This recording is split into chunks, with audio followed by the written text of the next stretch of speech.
that time of the year, everybody crazy about Santa Claus. But I'm gonna tell y'all something about Santa Claus. And fellas, y'all better look out. Folks are crazy about Santa. They think he's all this and that. But I know something about Santa. And I ain't lying, it's just a natural fact. He's supposed to bring joy to the world. But I caught him trying to steal my girl. Santa ain't nothing but a ho-ho-ho. I'm telling y'all what I know. Santa Claus ain't nothing but a ho-ho-ho. You better watch him when he comes through your door. I came home early one Christmas Eve. Y'all won't believe what my eyes did see. Santa Claus was in his drawers, and the girl on the bed sure wasn't Mrs. Claus. Santa ain't nothing but a ho-ho-ho. I'm telling y'all what I know. Santa Claus ain't nothing but a ho-ho-ho. You better watch him when he comes through your door. Every now and then you'll see Santa riding around in your hood. You wouldn't think nothing about it, 'cause you think he's out doing good.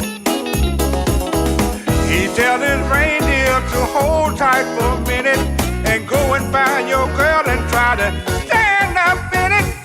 Santa Claus ain't nothing but a ho-ho-ho.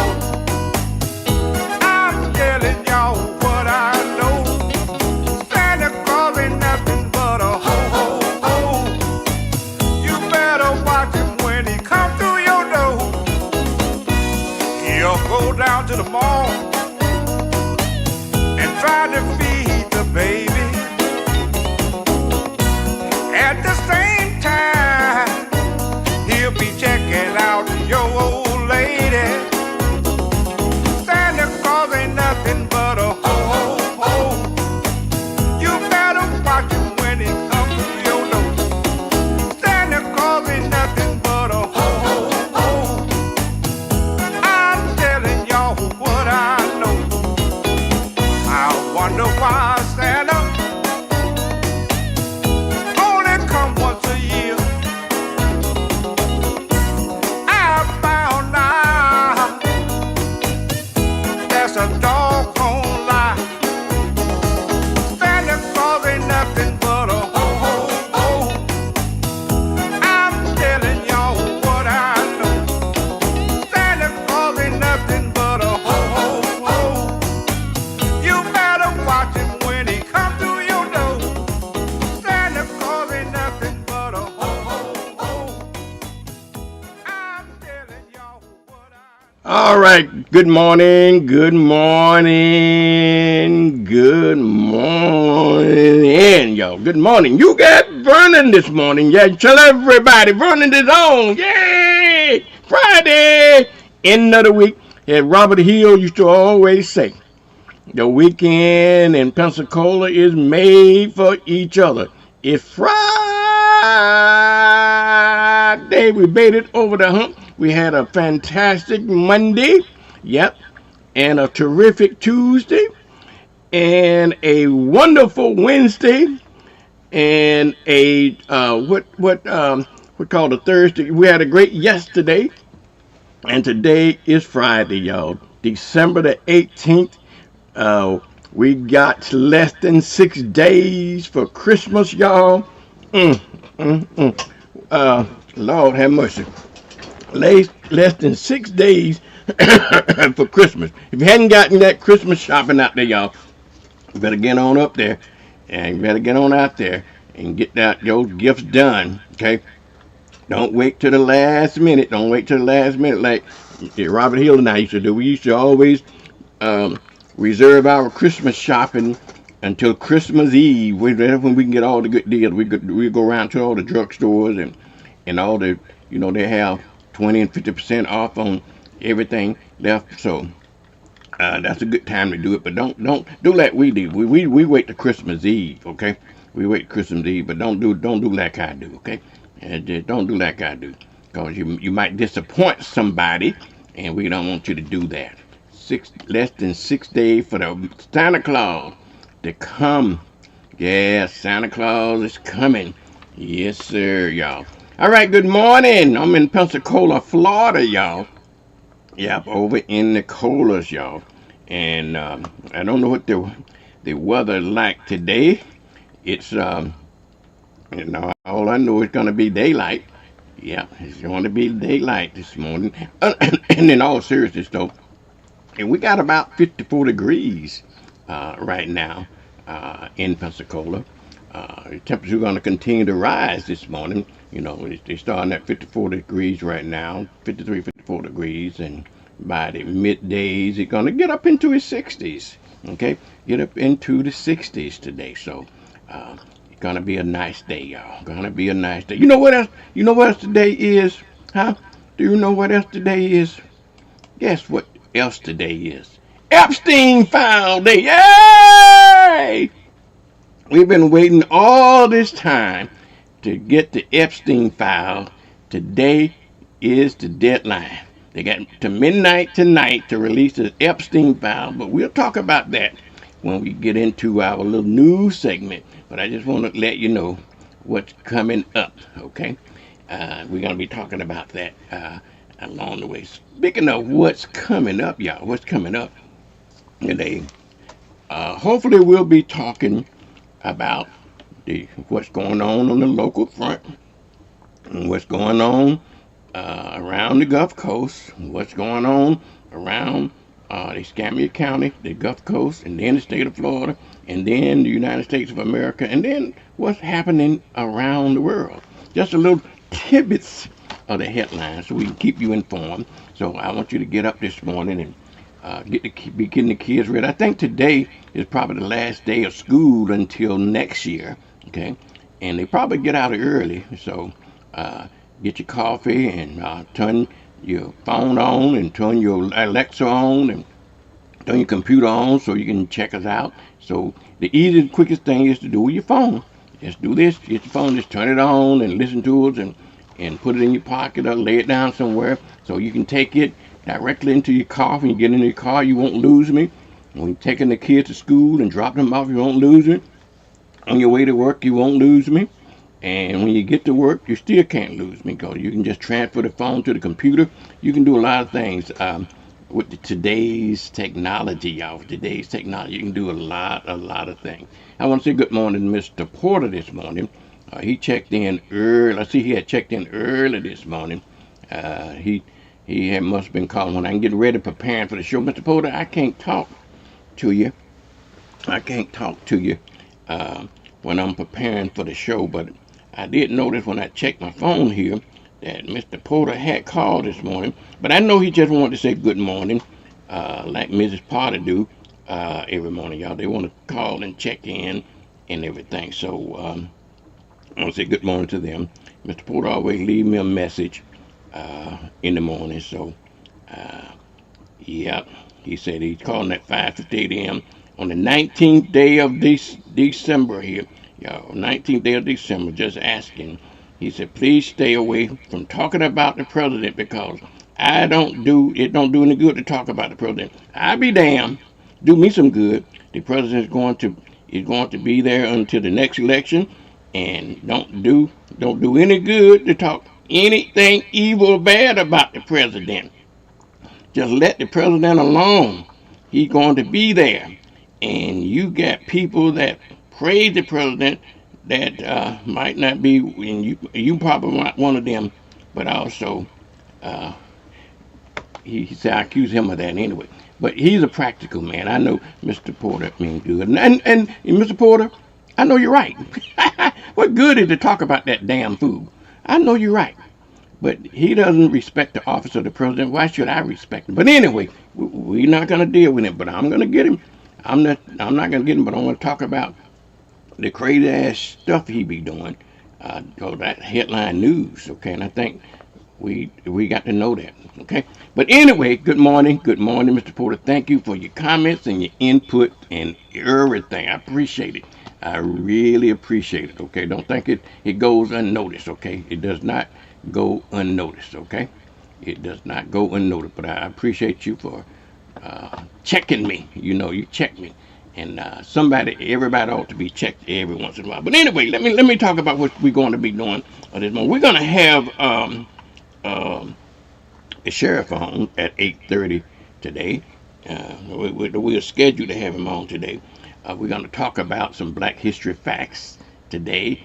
Hopefully, I'm going to be talking about the direction and the status of Truth for Youth.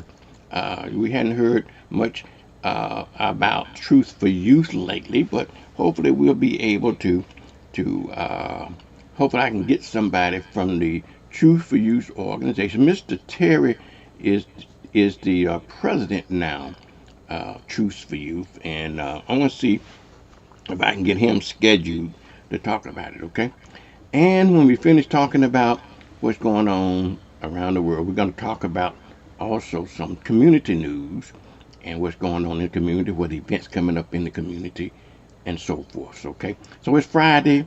If you want to call in and check in on something, just let me know. And we can do that. If you got any birthdays, let me know about your birthdays. If you got any anniversaries, let me know about your anniversaries, and we'll give you a shout out. If you got any church news that you want to pass on to the community, let me know, and we will give you a shout out on that. Most of all, tell everybody about the new Vernon in the Morning show. This is a continuation of where we had from Mr. Hill. Okay, a continuation of what we had from Mr. Hill. Okay, all right, y'all. I'll be back after these important messages.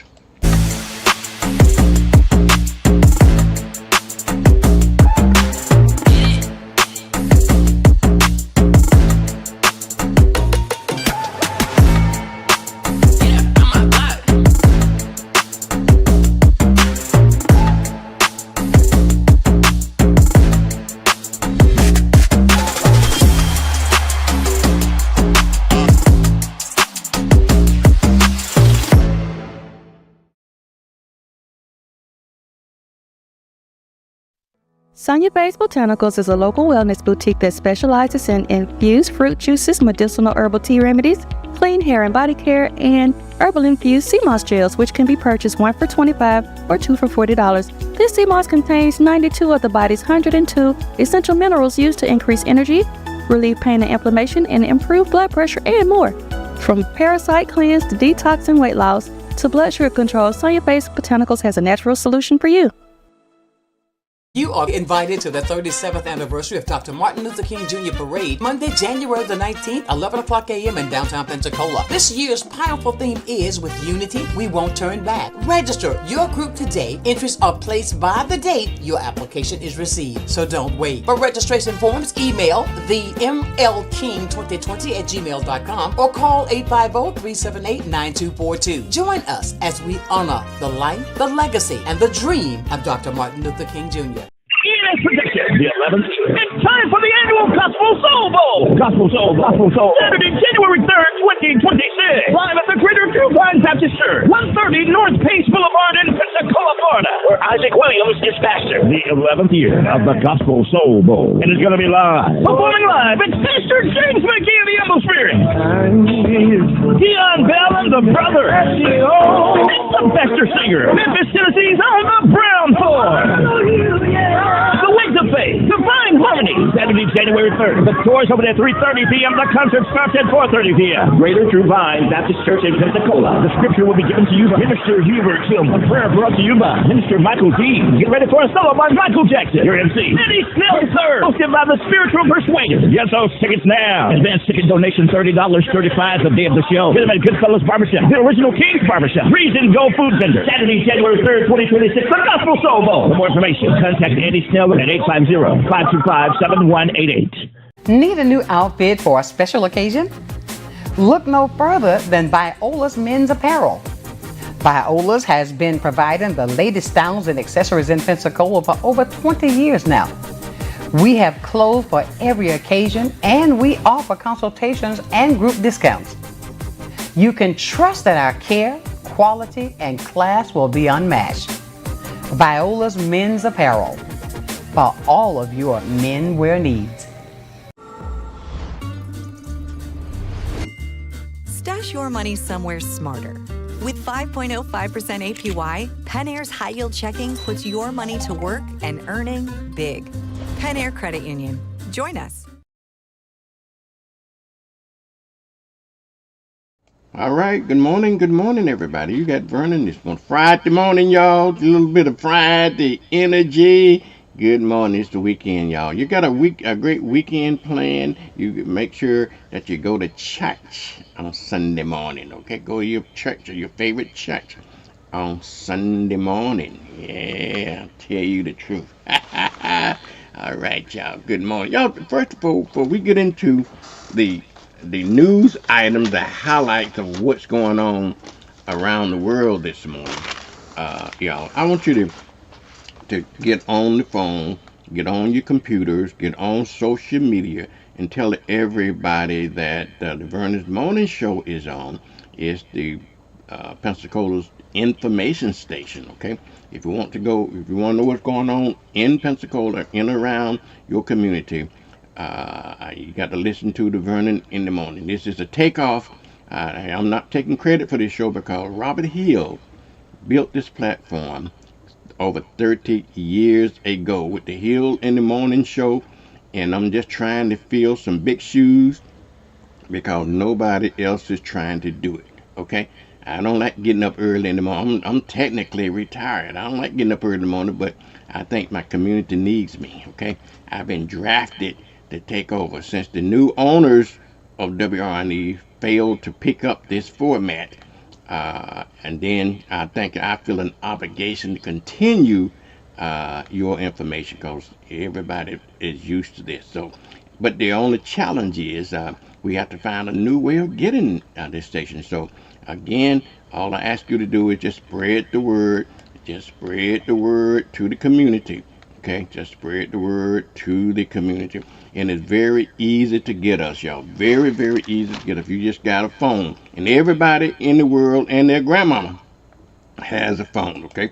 Everybody in the world and their grandmama got a phone. It's very easy to do.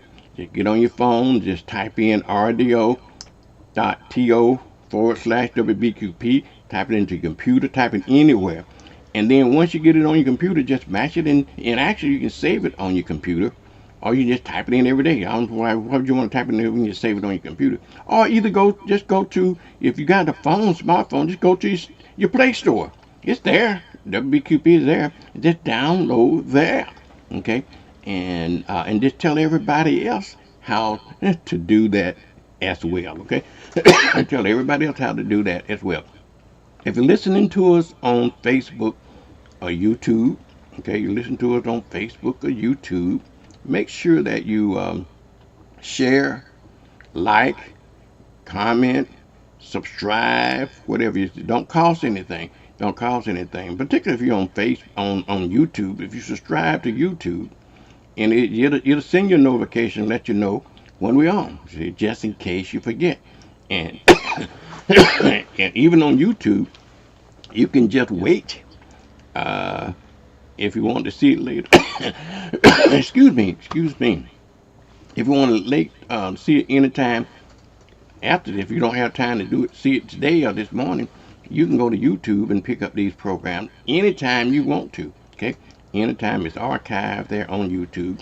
It's archived in there. If you're looking at television, if you're looking at it on channel 12, we repeat it on channel 12. But if you're looking at it on Fire Stick or what's the other one's name? Fire Roku.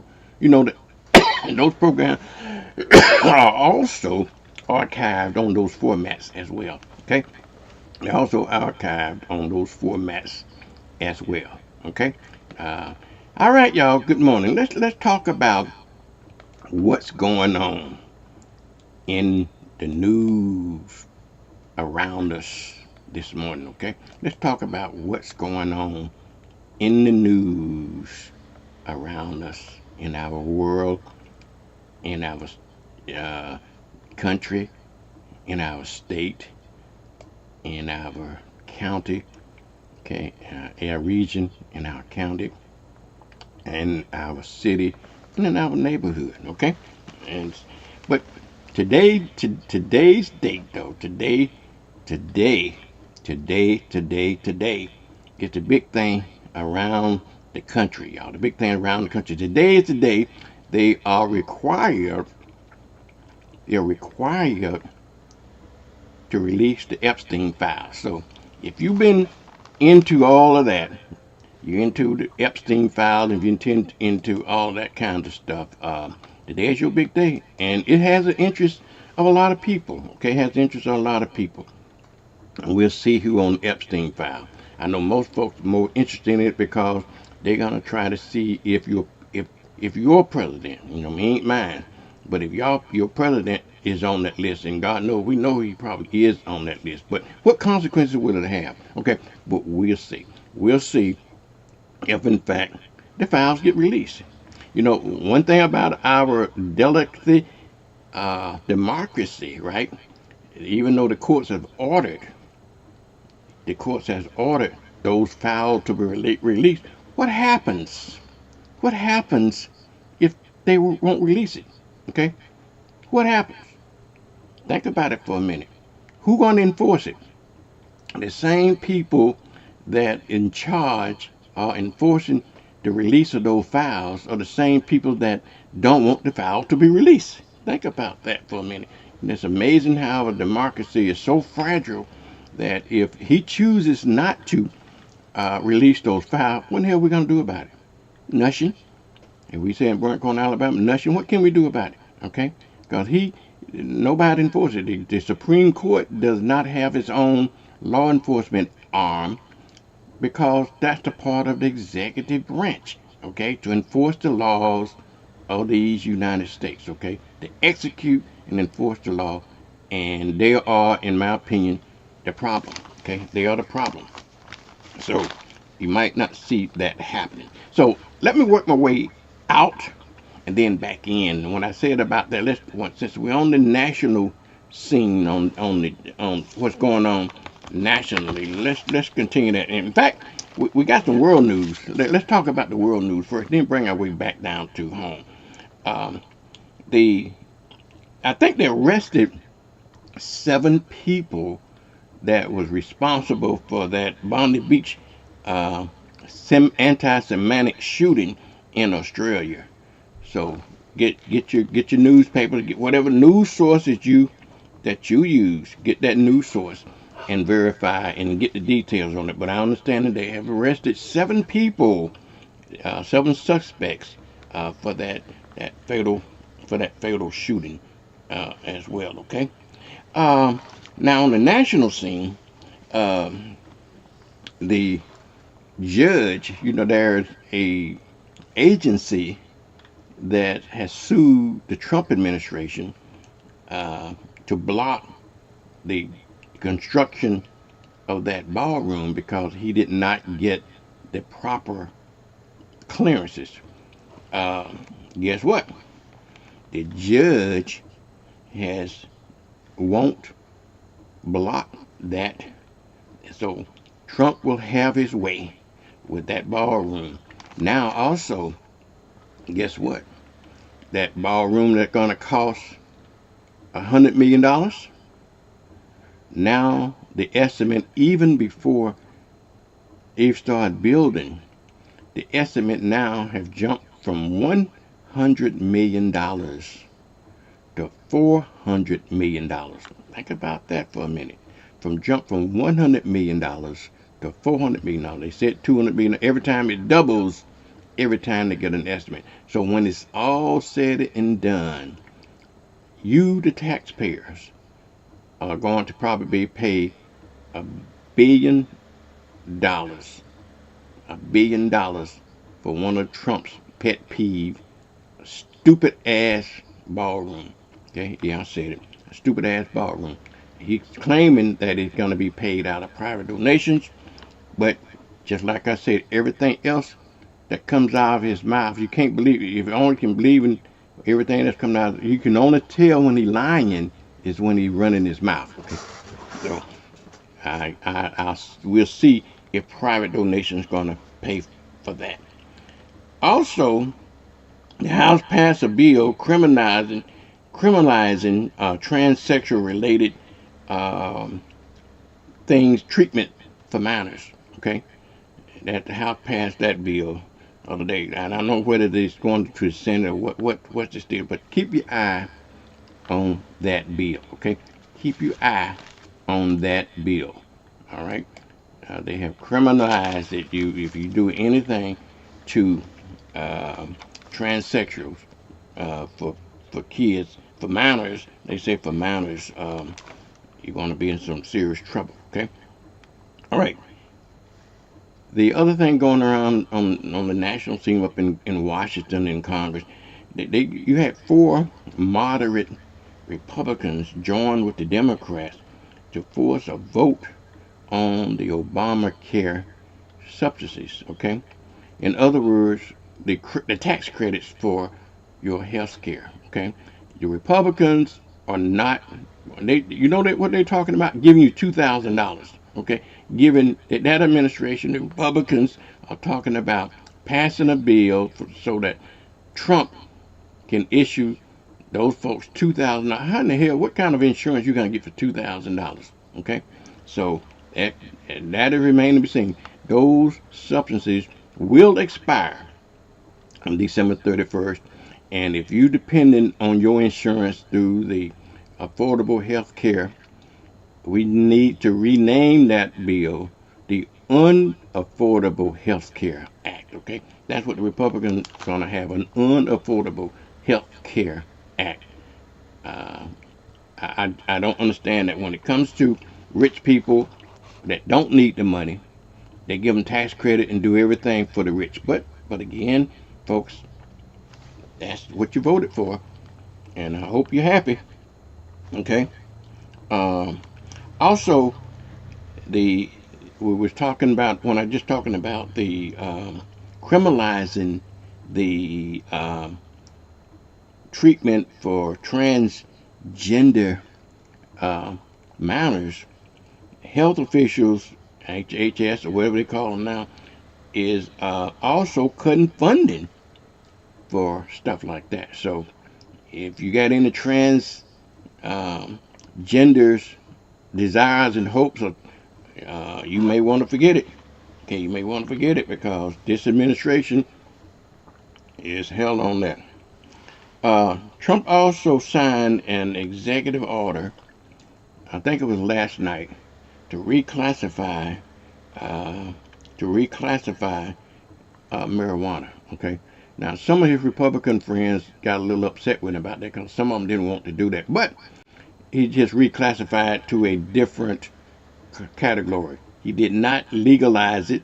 Okay, he did not decriminalize it. Okay, he just reclassified it. So there's a big difference. Okay, so on the federal level, it is still illegal to smoke pot.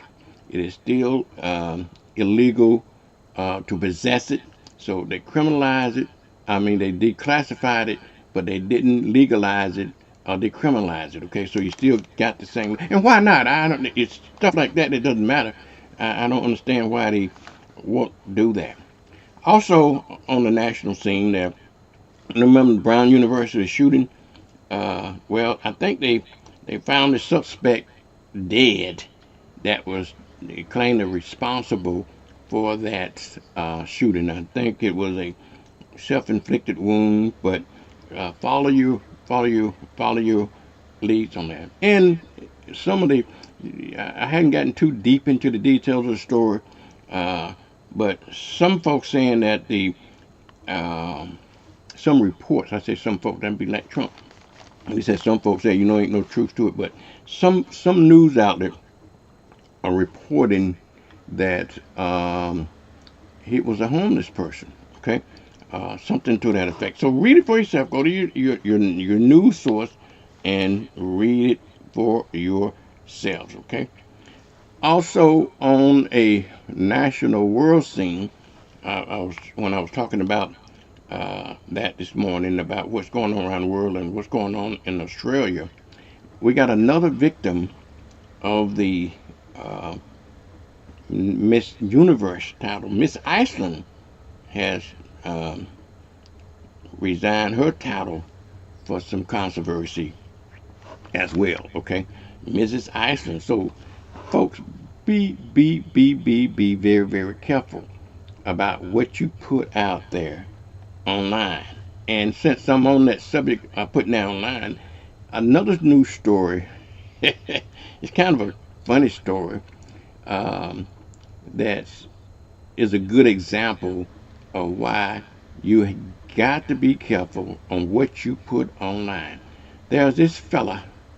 He was a trumper. I call him a trumper.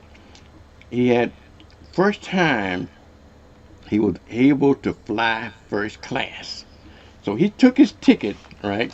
He took a picture of his ticket like that. He took his phone and took a picture of his ticket and all the information, and he posted online that thanks to Donald J. Trump, he would now been able to afford to fly first class. He was praising the president, and as he was passing this stuff out on social media, well, guess what happened? Yeah, karma get you every time.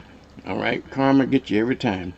When he posted it online, he had his ticket, and everything was on that ticket was there. His name, his locator number, and everything was on there. And somebody took that information that he posted online. Somebody took that information, y'all, okay, and canceled his flight. He got to the airport and he didn't have a seat on that first class airline. So his information was canceled, and in flight they just canceled his flight altogether. So all I'm saying is be very, very, very, very careful of what you put out there online, okay? Because it could come back to hurt you. So please do that. Also on the national scene, the controversy about TikTok and selling TikTok. Well, they come up with an agreement that China is going to sell TikTok to the United States. So you got some investors, you got these tech bros. I call them tech bros. Well, tech bros all coming together to buy TikTok. So they agreed upon a measure on yesterday or sometime this week to go ahead. They had been talking about it for a while, but they have agreed now to sell TikTok to the U.S. So keep your eyes out on that story, okay? Another headline on the national scene: Trump has renamed the Kennedy Center after himself.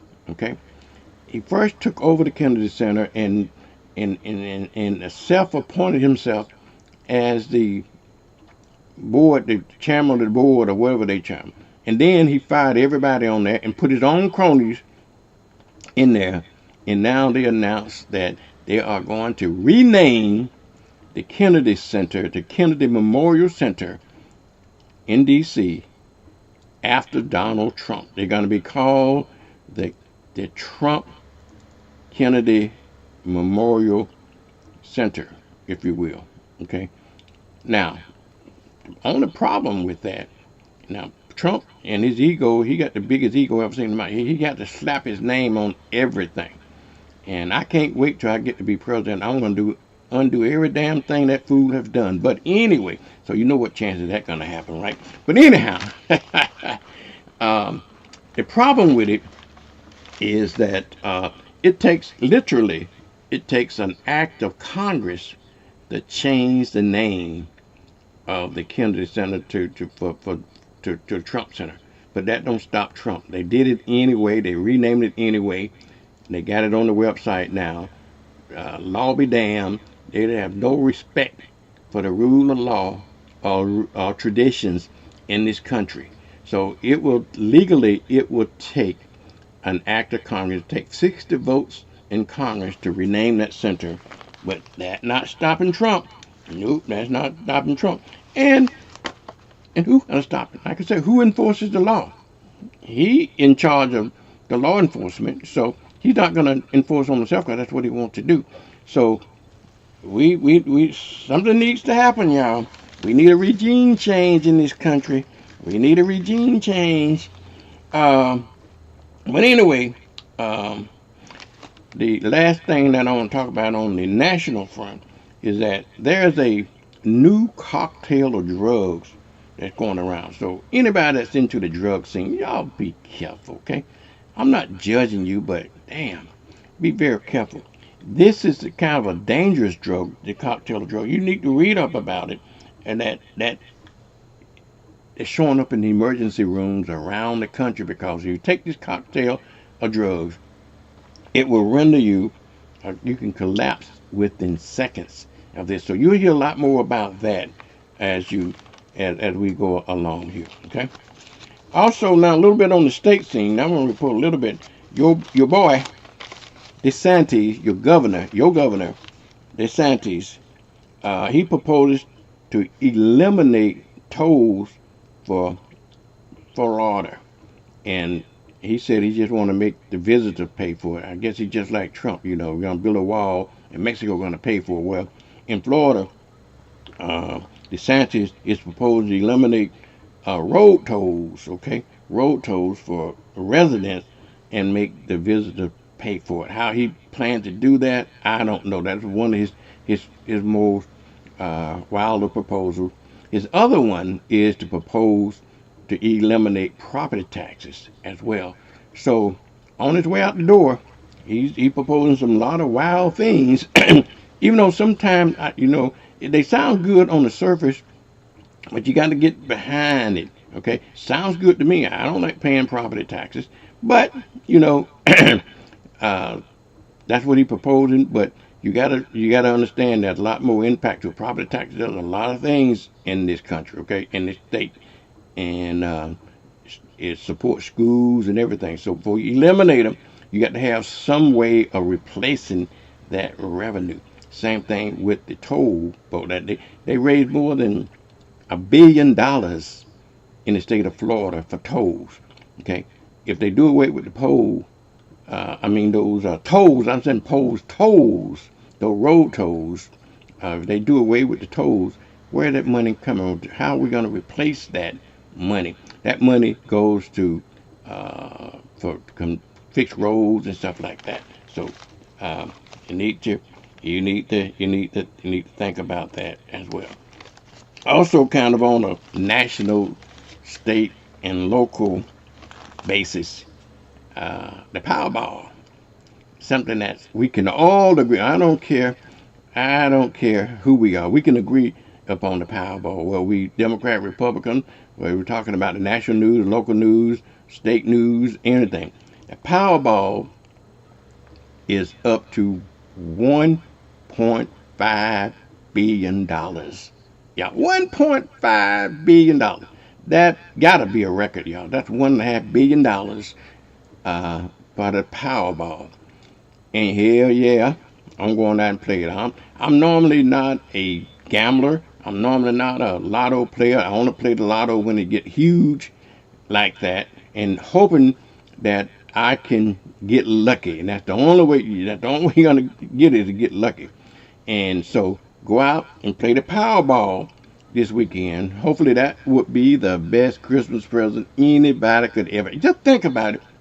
If just one person won, how wealthy that person would be. I don't know how much the payout would be. It was almost a $500 million payout if you got cash money. If you got cash money from it, when it was like $900 million or $1 billion like that. But I imagine now the payout on $1.5 billion, if you wanted cash, instantly cash, that would be something like $600 or $700 million. That's a lot of money. But it don't stop there, y'all. It don't stop there. If you decide to take the 20-year payout, you can get the full $1.5 billion if you won. The only issue with it, you don't get the $1.5 billion. What you get is a tax bill to go along with that. Okay. Now, if you won the $1.5 billion and you won it instantly, then you're only going to get 500-600 million out of it, and then you have to pay state and local taxes out of that. So you might walk away with $1.5 billion. You might walk away with actually cash money, $300 or $400 million, because by the time you pay taxes and everything else, it's your money gonna be. But I'll take it. I'll take it out. I'll take it. I'll tell you that right now. I would definitely take it. When we was talking earlier, and this is on local scene, our representative, Mr. Patronis, he is also one of the Republicans on a local level advocating paying consumers money. He's saying that the consumers need to invest. We need to invest in our own health care. So remember that on election day, okay? Remember that on election day. Also, 21-year-old individual was found guilty of killing Miss Myra Hayes. Y'all remember the drive-by shooting some time ago? They had a trial of one of the individuals this week, and the jury have found that 20-year-old man guilty of shooting and killing Mrs. Myra Hayes in that drive-by shooting. So his sentence is not going to be until sometime in January. Okay, sometime in January. I want to go back to an item that I missed on the national scene. It was reported on yesterday that a famous NASCAR driver by the name of Greg Bifflin, I think it's Biffle. If you're into NASCAR, he is one of these famous NASCAR drivers. In fact, he was going to has made the NASCAR Hall of Fame. He won a lot of those NASCAR races. Okay, it's reported very sadly that he and his entire family perished in a jet crash yesterday. I believe it was in North Carolina. Greg, he was also, not only was he the race car driver, he was a pilot himself. It is unclear whether or not he was piloting his own plane that went down yesterday in North Carolina. But that is such a sad news report to give, because the entire family perished in that incident. Okay, in that incident. Also, another Pensacola man was sentenced this week. Remember, I reported earlier about an individual was arrested for having an unregistered gun. Well, he was sentenced yesterday for having that unregistered gun. He got 4 years in prison for that. What he done, when we tell about what's an unregistered gun, well, he had a Glock pistol that he used a magazine. He used an AR-15 magazine on a Glock pistol so that it can multi-fire and everything. And so ATF, and how did they? You got to read about how did he got busted, but he did get busted. He did get sentenced for that yesterday. I believe it was yesterday. You got census on that. Um, while we're on the subject of bad things happening, gotta be careful. It's Hanukkah. It's the season of Hanukkah, and of course, our Jewish friends have to be on extreme alert. Okay, have to be on extreme alert to make sure that their worshiping is safe. Okay, so the local, our local Hanukkah's uh, ceremonies and wishes and um, stuff like that. Our Jewish community is having to hire extra security uh, uh, for that celebration. So if you're Jewish, be careful out there. Be careful out there because these are crazy times. These are crazy times with crazy people, and it's sad. It's really sad that we must go through that. You can't go to your house of worship or your house of faith and feel safe. I thought I never lived to see the day that it is not safe to go to church. Okay, not safe to go to church. You have to have armed guards at church. Pastors have to be strapped now. Okay, you need to be strapped. Pastor, you out there? You know we have open carry. Okay, you might want to scrap something. You might want to scrap something on every Sunday because you never know what you're going to confront in the church. Okay, in the name of God, they're killing people in the name of God. Okay. Also, they finally executed Frank Walls for that 1980 killing. The state, I guess he had appealed to the state or the Supreme Court, one of those courts, to stay his execution, but that did not happen. That did not happen. Okay, so he was executed this week for the killing spree that he did. I think it was in 1988. The Catholic Diocese of Pensacola and Tallahassee, y'all, doing something good. Again, they always doing something good. But they're weighing in on the homeless issues, okay? They're weighing in on homeless. So if you're homeless, you might want to pay attention to this, or you know somebody that's homeless, you might want to pay attention to this. I guess the new correct term now is not necessarily being homeless, but it's called being, if you're unhoused, okay? If you're unhoused, well, the Catholic Diocese of Pensacola, Tallahassee and Pensacola is helping out. They have built a building. They have built or either building 9 new tiny houses, y'all. 9 new tiny houses.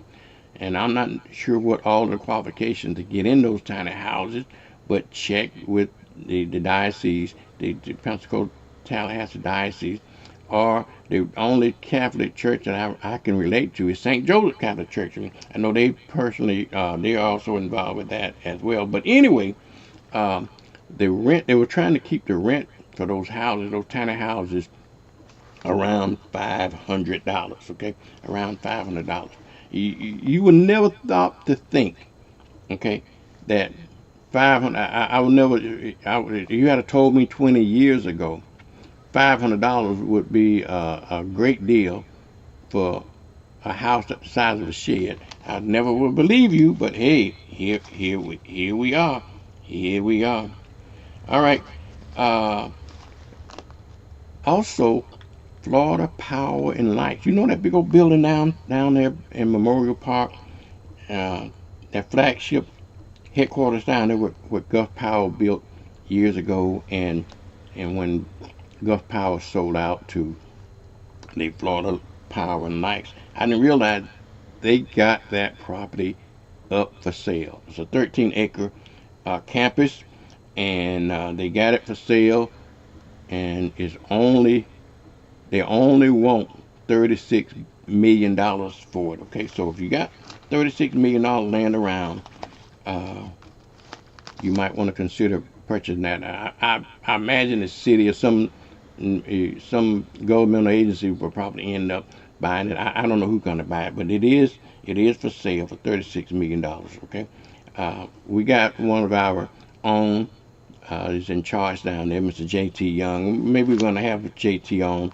Well, I'm going to see if I can get J.T. on to talk about what's going on with that campus and why they're selling it, and what they're going to do, where they're going to move to. A lot of unanswered questions. I got a feel good story for you, which is on a local basis, and I had the guy's name. I think his name is Darnell Stallworth. Okay, and this is a good deed story, and he worked for. I'm trying to think. He worked for. Oh, what company did he work for? He was a chef, and he worked for. Oh goodness, I can see the company in my mind. But anyway, he saved a 73-year-old man's life after he stopped showing up for shrimp basket. That's the name of his company, Darnell. His name is Darnell Stallworth. Y'all see Darnell, the local man. He's a chef at one of the shrimp baskets. They had a customer used to come in there every day, been coming in there every day for 10 years. And so one day he didn't come in, so they didn't pay too much attention, but because he's there they say he's there every time the door is open. And they ordered the same thing, they knew him very, very well, and so he didn't come that day, and so they thought, well, Mr. Customer didn't come. He didn't live too far from there. Y'all take his stuff around there to him. So they took it around and laid it on the doorstep and everything. And the next day he still didn't come in, so that worried him more. And so let me make a long story longer, okay? Well, one of the chefs by the name of Darnell, I think his name Darnell Starr, was doing his shift. They knew that the guy hadn't been in several days. He decided to go over there and check on him himself and find out what's going on with him. And he knocked and knocked and knocked. And he finally, he was getting ready to leave, and he heard a faint voice said, sounded like he needed some help. And unfortunately for Darnell, the door was unlocked, and he found this individual with a couple of ribs broken and so forth, and found him and actually saved his life. And it was a good thing. And then they decided what the employees did at Shrimp Basket. They decided that they was going to help him find a location that's much closer to the store, to the restaurant. And they did, and found him. And so now they can check on him even better. So hats off to you, Darnell. Hats off to Shrimp Basket. That's some good news story, good feel news story for the holidays. And I'm sure a lot of stuff, and that's what I would rather be reporting. Good stuff, good stuff that we do in the in the community. I hate to report stuff like the people getting locked in jail, like this guy was going down Highway 29 there on that there past 9 Mile Road doing 102 miles an hour. Okay, 102 miles an hour in a 45-mile zone speed. Okay, putting everybody's life at jeopardy, including his own. Just happened to see a state trooper happened to be going the opposite direction, clocked him now at 102. Just think about it. He probably was going faster than that. When he saw the cop, he was probably trying to slow down, but the cop clocked him at 102 miles an hour in a 45-mile speed zone. Can y'all believe that? And guess what happens? They arrested him, but for under that new super speeder law. So he went to jail. So if you don't know about that new super speeder law, if you so many miles past the normal speed limit, you can be into some serious trouble, okay, with the law. So be careful about monitoring your speed. Also, there's a new strand of flu is going around the country, okay? Be very careful. If we're beginning to see a spike here in Northwest Florida, if you are susceptible to catching colds and flu early, at least be aware of it. Okay, be aware of it. they arrested a Louisiana man on the beach there. He was here, I guess, visiting the beach, and he inappropriately touched an underage person, and so that's is unacceptable. So I just want to report that. And he was a teacher, and he probably will be fired for that. All right. Well, let me end this on kind of a good note. Okay, kind of on a good note and some good news. I never heard of the Pensacola Egg Fest until I read about this article. But this article talked about the Pensacola Egg Fest gave $1 million to some local charities. Okay, never heard of the Egg Fest, but my hat's off to the Egg Fest. And if you are one of those charities that was the beneficiary of the Egg Fest donation, great. My hat's off to you. Like I say, since I never heard of the Egg Fest, they must make some good money. And if you are an organization and that you need donations, find out about these organizations and solicit them, so you might be a beneficiary of them, because we got a lot of organizations out there doing a lot of a lot of good things out there. All right, y'all, that kind of wraps up my headlines, if you will, of what's going on around the world, what's going on in these United States and in the state of Florida and the Gulf Coast and Escambia County and the city of Pensacola. I just wanted to cover some stuff for you. Today is December the 18th. We got only a few days for Christmas. We got the weekend coming up. It's going to be great. And I want you to tell everybody that we are on.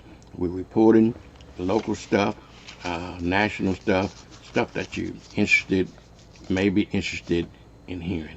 Alrighty, I'll tell you what I'm going to do. Going to a commercial break. When we come back, we'll talk about some more stuff. Alrighty. Some mobile companies make it hard to get a good deal. But at Cox Mobile, we know there's a better way to save. A smarter way. That's why we run on the network with unbeatable 5G reliability without breaking the bank. You'll pay as low as $30 per line. It's a win-win. Cox Mobile, the smart way to mobile. Looking to start a career or change your current career? Pensacola State College is the place for you. Choose from short-term, high-demand career and technical education programs ranging from commercial vehicle driving to medical assisting. Call 850-484-2000. The State Farm Personal Price Plan helps you create an affordable price just for you. Call State Farm agent Arthur Searcy for your personal price plan today. I remember these. Will I have the money to send my kid to college? Well, that's specific. How long has that been there? 7-letter word for a bank that helps you reach your goals. Synovus. Order for Synovus? Thank you. Are you Synovus? Yes. Are you gonna ask or should I?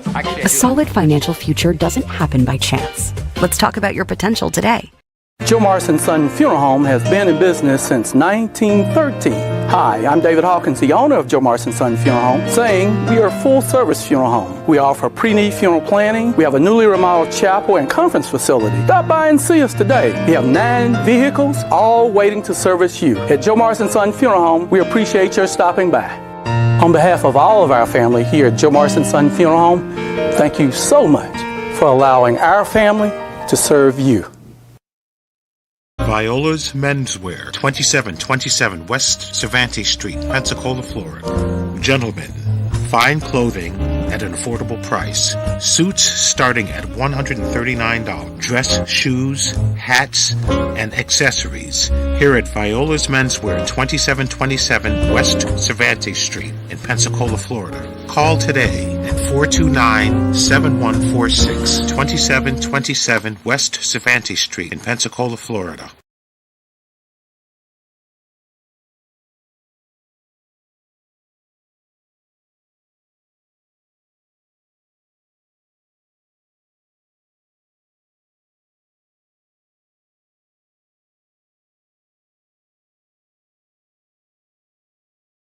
Oh, it's me. Back. My commercial's up. Okay, caught me daydreaming, didn't you? All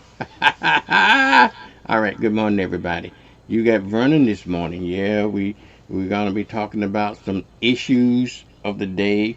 We just finished covering the whatever the news headline on, so you don't have to go and read the newspaper. At least you know. And when you get time, you can just read it and get the details on what you the story behind those headlines. I just want you to be informed before you go to work this morning or whatever you do before you get up this morning, so you can get up and I'm sure there's some stuff happened overnight that I probably hadn't talked about. But hey, what can I say? Maybe we can't cover everything as well. Now, since we covered the actual news cycle. Uh, and however you get your news, whether you get it from CNN or you get it from Fox or you get it from the Pensacola News Journal or you get it from the Montgomery County Northeast.com or whatever they call it, or you get it from WART. However you get your news, just go ahead and they'll give you the details. They'll give you the details behind the news itself. Okay, now let's talk about some of the community news. Okay, we're going to talk about some of the community news that's going on in and around us, and you know the MLK parade is coming up, but I'm going to talk about that. I'll talk about that lastly. Okay, but some other stuff we're doing right now. I believe I talked to Terry, which is the president of the Truth for Youth. They got some stuff going on with Truth for Youth, and hopefully I can get Terry to talk about it this morning if I can reach him. Terry, somebody at the Truth for Youth organization. You know, every year, Reverend John Powell. Unfortunately, we lost Reverend John Powell. This is the time of year he used to have his Christmas lock-ins. Okay, and so I don't think the lock-ins are going to be this year, but I think there are some activities planned for Truth for Youth. Okay, there are some activities planned for Truth for Youth, and hopefully we can get down to the bottom of those activities so we can pass them on to you so you know what they can do about it. The Gospel Soul Bowl is planned for January. Okay, the Gospel Soul Bowl is planned for January. Okay, on January the 4th, if you want to be sure that you want to participate with that or go to that, call Ed Snail, the third or the second or the first, any of the Ed Snails, to get your tickets. Tickets are only $30 in advance, and they're going to be $35 at the door. But if you got children less than 12 years old, 12 years older or less, I believe that is under 12 years old, they are going to be admitted free. But it's going to be a sellout, y'all, because they got a star-studded event that's going on. I'm going to get Dr. Eddie Snail on and let him talk about it also as well. Okay, but the Gospel Soul Fest is going to be on Saturday. Yeah, put it on your calendars now. Saturday, January the 10th. Okay, Saturday, January the 10th at the First Baptist Church in Warrenton, and they will celebrate their 10th anniversary. Okay, they're celebrating the 10th anniversary of that. Of course, you know that the MLK parade is coming up January the 19th, and it's not too late to register for the parade, everybody. Not too late to register for the MLK parade. In fact, it's right on time. In order for you to register, give them a call at 850-378-9242 to register for the MLK parade, okay? Register for the MLK parade. They got a new theme this year. It's called "With Unity We Won't Turn Back." With unity we won't turn back. And if you are going to be in the parade, y'all, go ahead and make your theme fits in with the national theme. Okay, make your theme fit in with the national theme as well when you enter in your floats, your cars of your interest, and so forth. And if you're going to be participating in the parade, you know that WBQP TV will be broadcasting the parade live there. We also going to be using Blab TV to spread it around. You know, the reason we use Blab TV is that we want it to be broadcast outside of Pensacola, okay? Outside of Pensacola, like in Milton and in Mobile, and we wanted to spread the MLK parade around the Gulf Coast, and that is the reason I chose to use Blab TV every year to distribute, okay, to distribute the MLK parade. I've been doing this parade for many years, so many years, and Sue Strong and I and Jim Roberts been doing this for many years. Sue, unfortunately, I'm not going to be able to have Sue this year, but I will have Linda Sunshine Moore. Linda is going to also host the MLK parade with me and Jim Roberts this year. Okay, but if you are performing in participating, if you got a float or if you got any kind of performance in the parade, we got a change this year in the parade that you probably need to be aware of. Okay, usually when we start the parade and we go down Garden Street and make that left turn up Palafox and go around the plaza and come back down south on Palafox, if you will, and then go down through town, okay, down through town on Palafox.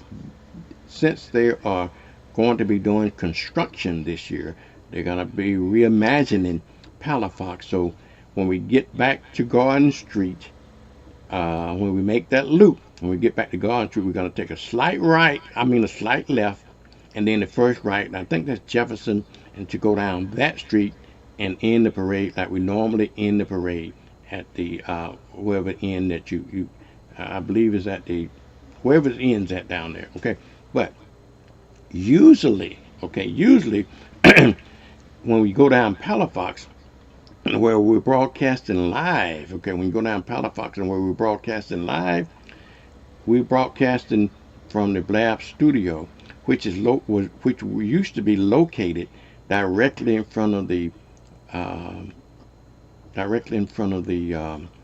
Singer Theater, okay, right in front of the Singer Theater. So that's where you save your best for last, okay. You say your best performances and you get it on television and everything. Well, this year, since we're not going to be able to go down Palafox, we're going to be located pretty much up there at the plaza area, pretty close to where the little Pensacola Little Theater is going to be, okay. Well, we're going to be, our platform is going to be set up there, okay. And so be aware, when you get to that area, you might want to show out a little bit. You might want to show out a little bit then, because you will have your performances highlighted not only around Pensacola, not only around the Gulf Coast, but around the world, because this broadcast literally goes around the world thanks to the internet and streaming platform and stuff like this. So it literally goes around the world because we do it on television and we stream it out to the world.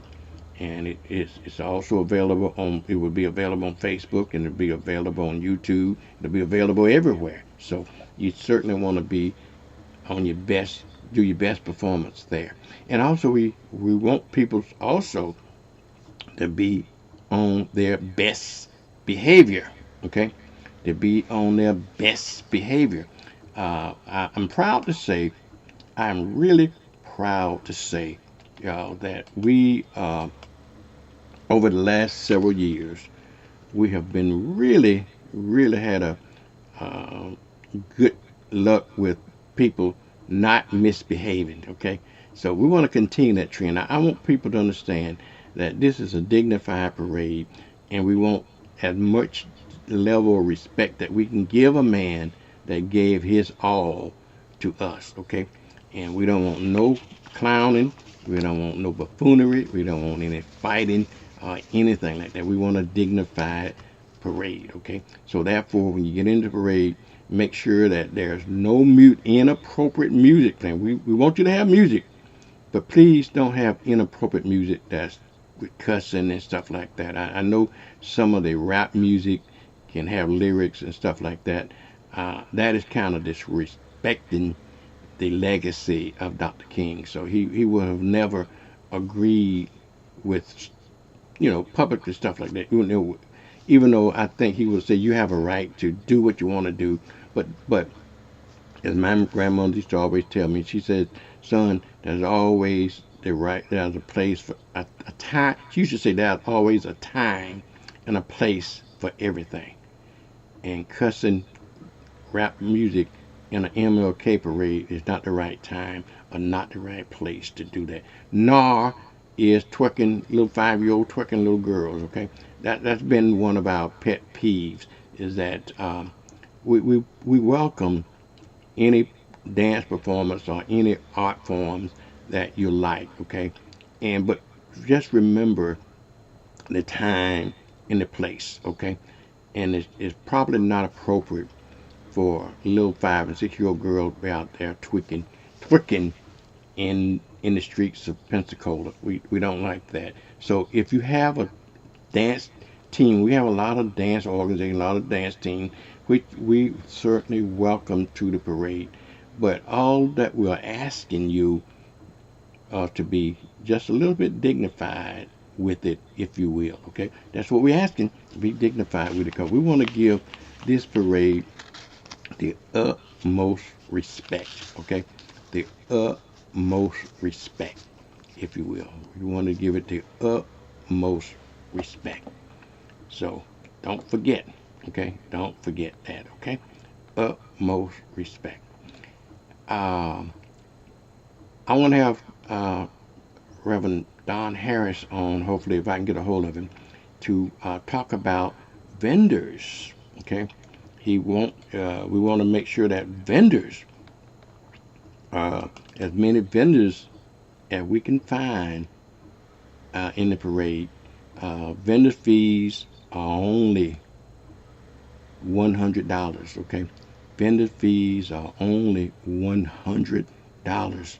And so, if you got a food truck, or if you got any any food recipes or anything that you want to make some money on, and there's a lot of money to be made. Okay, there's a lot of money to be made during the MLK parade. So you got to see the folks at the MLK parade. Tell them, just tell them you want to be a vendor. And like I say, vendor fees is only $100. Okay, vendor fees are only $100. So you make sure that if you want to be a part of this, please do. We'll welcome you. We'll welcome you to vendors. So Reverend Don Harris is the chairman of the vendors event, and we want to, if you want to be a part of that, you can give him a call at the MLK hotline.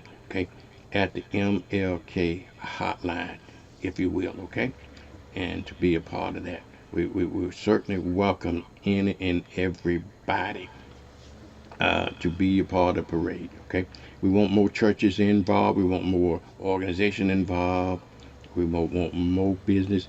And as while I'm on that subject, y'all, if you are a new business, let me tell you, even if you're a current business, not only a new business, but even current business, that is the best advertising, the cheapest, let me put it that way, the cheapest advertising that you ever gonna get. I can tell you that right now. If you got a new business, you might want to get into the MLK parade, because you think about all the eyes that gonna see your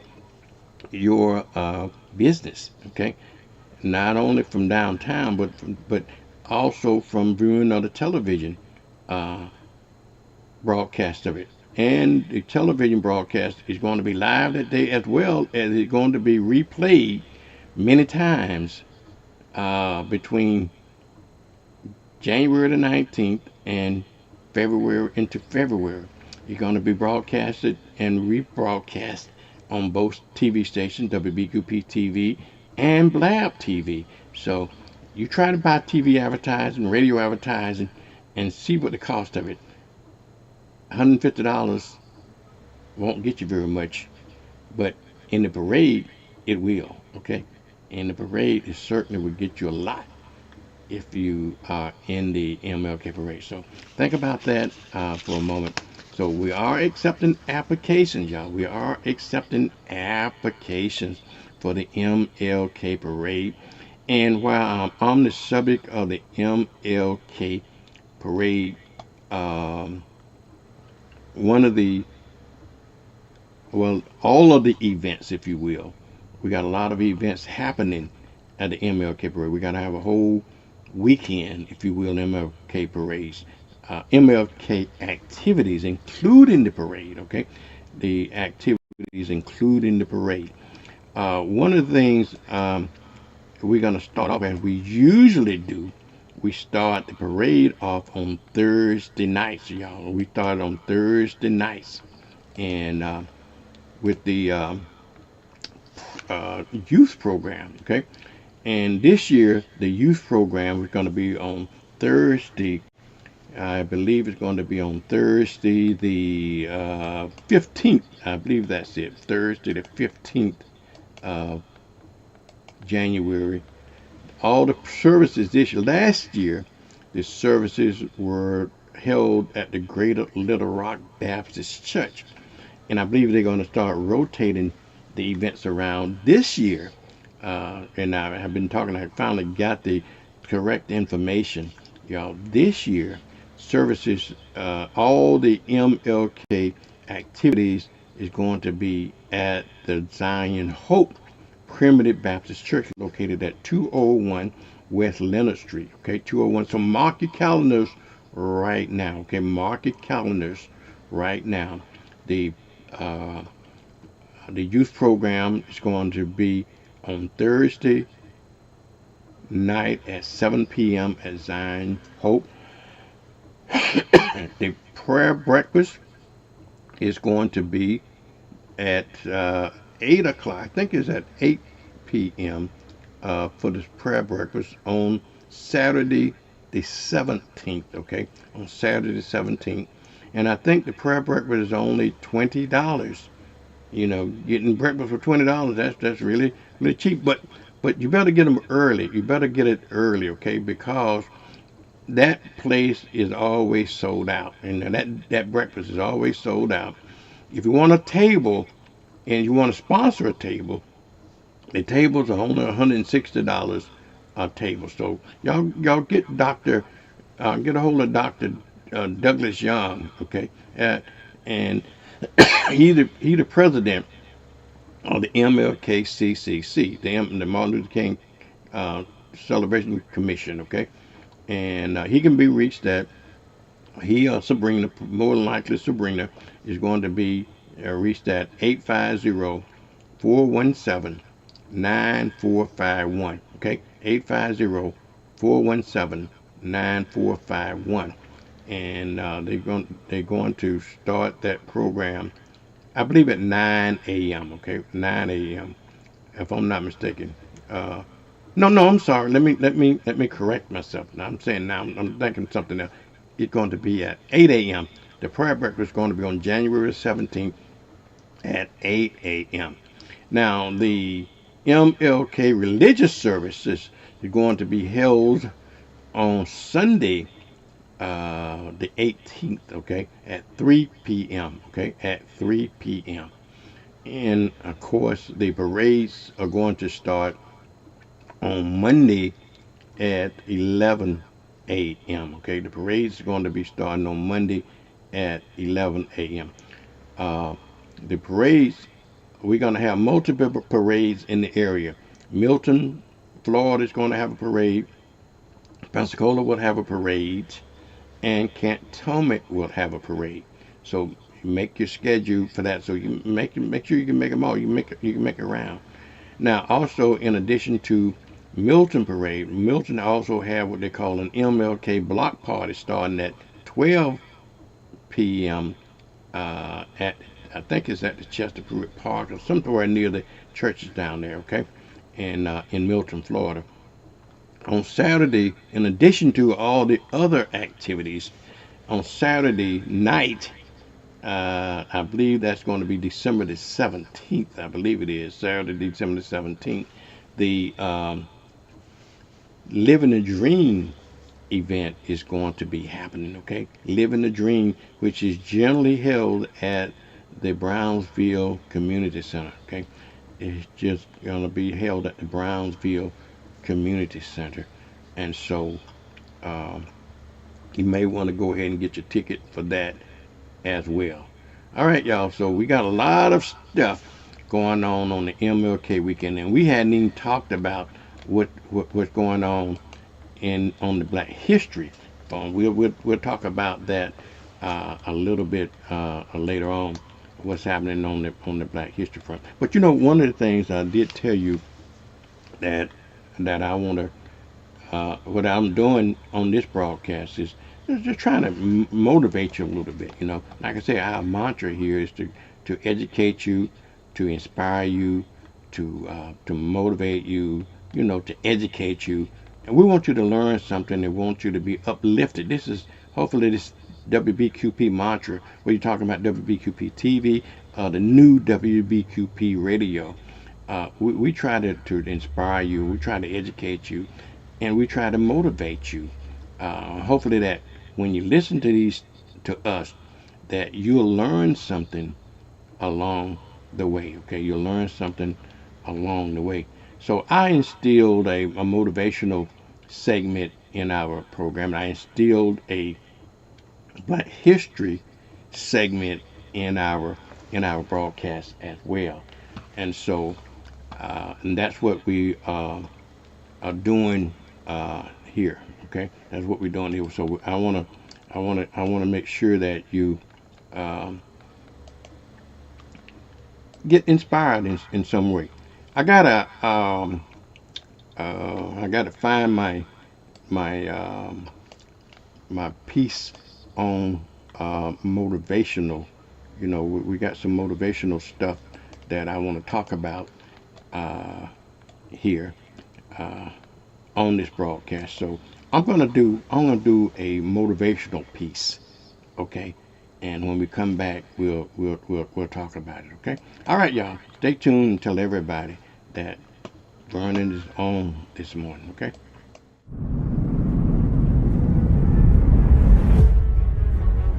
If the lion is the king of the jungle, how can he be the king of the jungle? If he's not the biggest, the elephant is probably one of the biggest. He can't be the fastest because that's a cheetah. He can't be the smartest. So he's not the biggest, the fastest, or the smartest. So how does a lion become the king of the jungle? His mentality. That's the only difference of a lion and an elephant. When a lion walks up and sees an elephant, he thinks lunch. An elephant thinks run. And it's all mentality. Because when a male lion walks up, he may be outnumbered by a pack of hyenas, but I'm king of my jungle because of my mentality. What happens when you're a gazelle and you're not being pushed, you're not being prodded, you're not given a reward, nobody's encouraging you? What happens when you're a gazelle and the lion's not chasing you anymore? You stop running. But what happens when you're a lion? When you are a lion, it does not make a difference. You realize that if your family is going to eat, that if that pack of lions is to survive, then you gotta go hunt.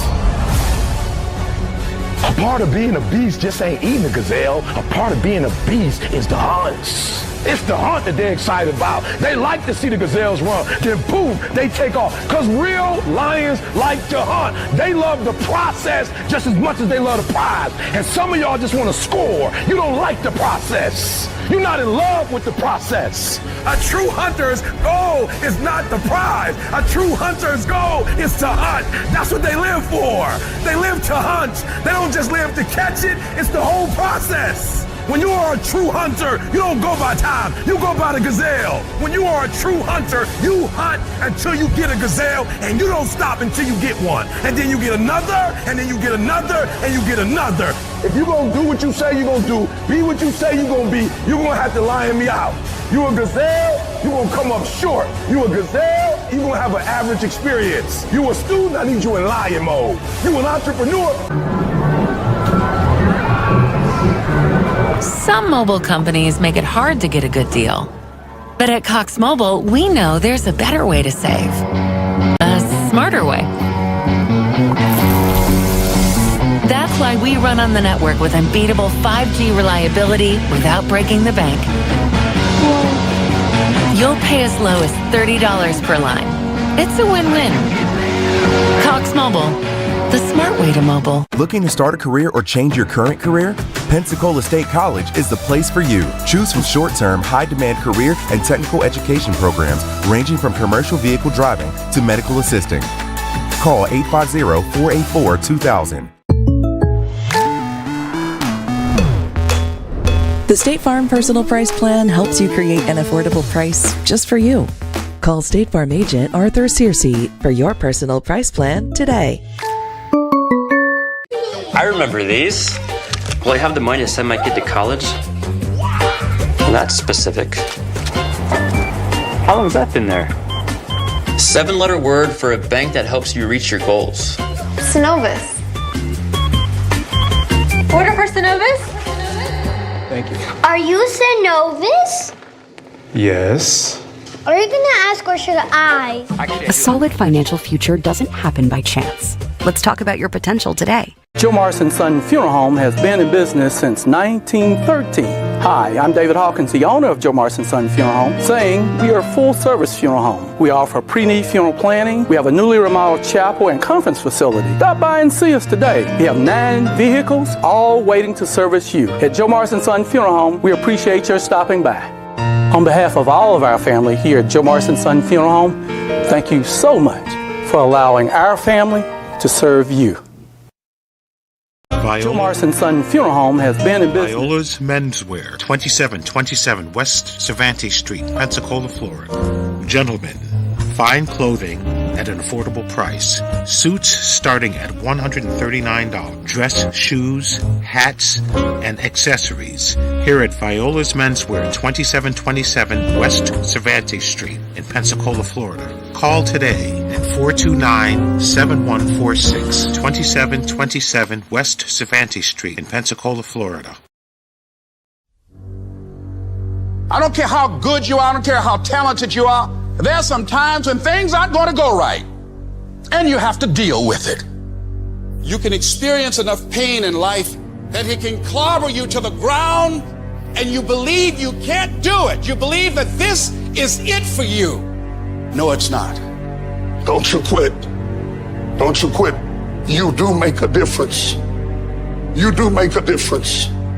As weak as you are, as tired as you are, as many mistakes as you made, you do make a difference. There is something they would lose if you were not there. There was something that they would miss if you were not there. You do make a difference. You don't have to force yourself or motivate yourself to think negatively, to be depressed, to hate somebody, to want revenge, to want to get back at somebody, to beat yourself up over the head, to feel loaded with guilt. You don't have to make any effort to do that. Your mind is on automatic. It will do that by itself. But if you want to begin to move into your own personal greatness, if you want to begin to really enjoy a happy, successful, healthy life, you've got to be willing to go against the tide. You've got to be willing to harness your will and say, in spite of this, I'm in control here. I'm not going to let this get me down. I'm not going to let this destroy me. You want it, and you're going to go all out to have it. You need to make it a habit to start every waking day validating yourself, because life is a marathon. And this might be a challenging leg where you're like, I'm just going to throw in the towel. I'm not going to do that thing. Hell no. You got to focus on you. And as you convince you, as you sell yourself every day, you will begin to see a difference in the things that you're doing. Telling yourself every day, here I go again, and I got what it takes. This is my day, and nothing out here is going to stop me. My back is up against this motherfucker every day, and I gotta go that way. And I don't give a who is in front of me. They're not gonna stop me. I want what all other men want. But when the opposition hits, when the challenge hits, when the pain creeps in, when the uncertainty creeps in, when the cuts, when the scars, when the bruises come, I just wanted a little bit more than they wanted. If you dare to be great, if you dare to do something that you've never done before, if you dare to go to limits that you've never went to before, they will remember your legacy forever. If you are still alive, there's still room for improvement. There's still room for growth. There's still room to grow and be better. It's not going to be easy when you want to change. It's not easy. If it were in fact easy, everybody would do it. But if you're serious, you'll go all out. We turn tragedy into triumph. That's what lions do. Lions don't cry. Lions don't give up. Lions don't quit. Lions hunt. That's what we do for a living. When you are a true hunter, you don't go by time. You go by the gazelle. You hunt until you get a gazelle, and you don't stop until you get one. It takes guts. You gotta dig down deep to gut it out. Keep on going. Again and again and again. You've got to be willing to face rejection and no again and again and again. Defeat again and again and again. And every time life knocks you down, you jump up and say, it's not over until I win.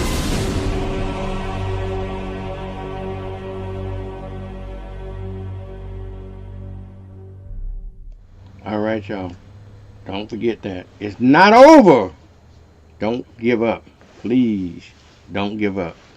Life is something else, but keep on keeping on. All right, y'all. You got Vernon this morning. I just want to motivate you a little bit so you can, if you think life put you down, don't stop with that.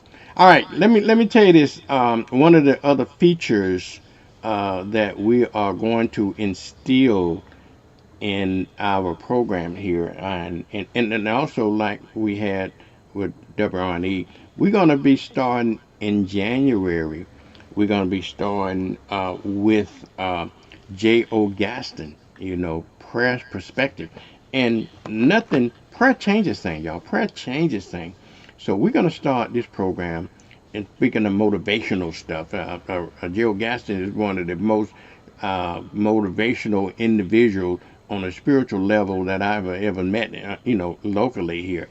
And he can get you going. So we're going to get him when we start this broadcast at 6:30 in the morning.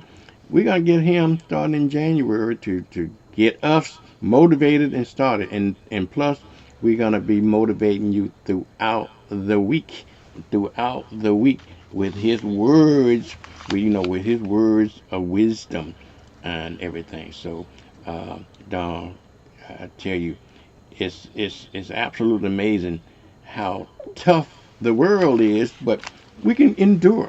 I don't care how much you experience the ups and downs of life. There's always light at the end of the tunnel, y'all. Always light at the end of the tunnel. And don't fall for the old okie doke. That light might be an oncoming train. I don't think so. Okay, because you make things happen. You make things happen for you. Okay, you make things happen for you. All right, y'all. The next topic I want to talk about is Black History. Black History is coming up, y'all. Black History is coming up, and hopefully about 8:30 time frame, we're going to be talking to the sheriff's office. Before we get there, I want to do a little bit. It's about 8:05 right now, and I want to talk a little bit about Black History. With all of the attacks that we are having on our culture and our history, and you just name it, okay? We're absolutely are under attack. We're absolutely under attack.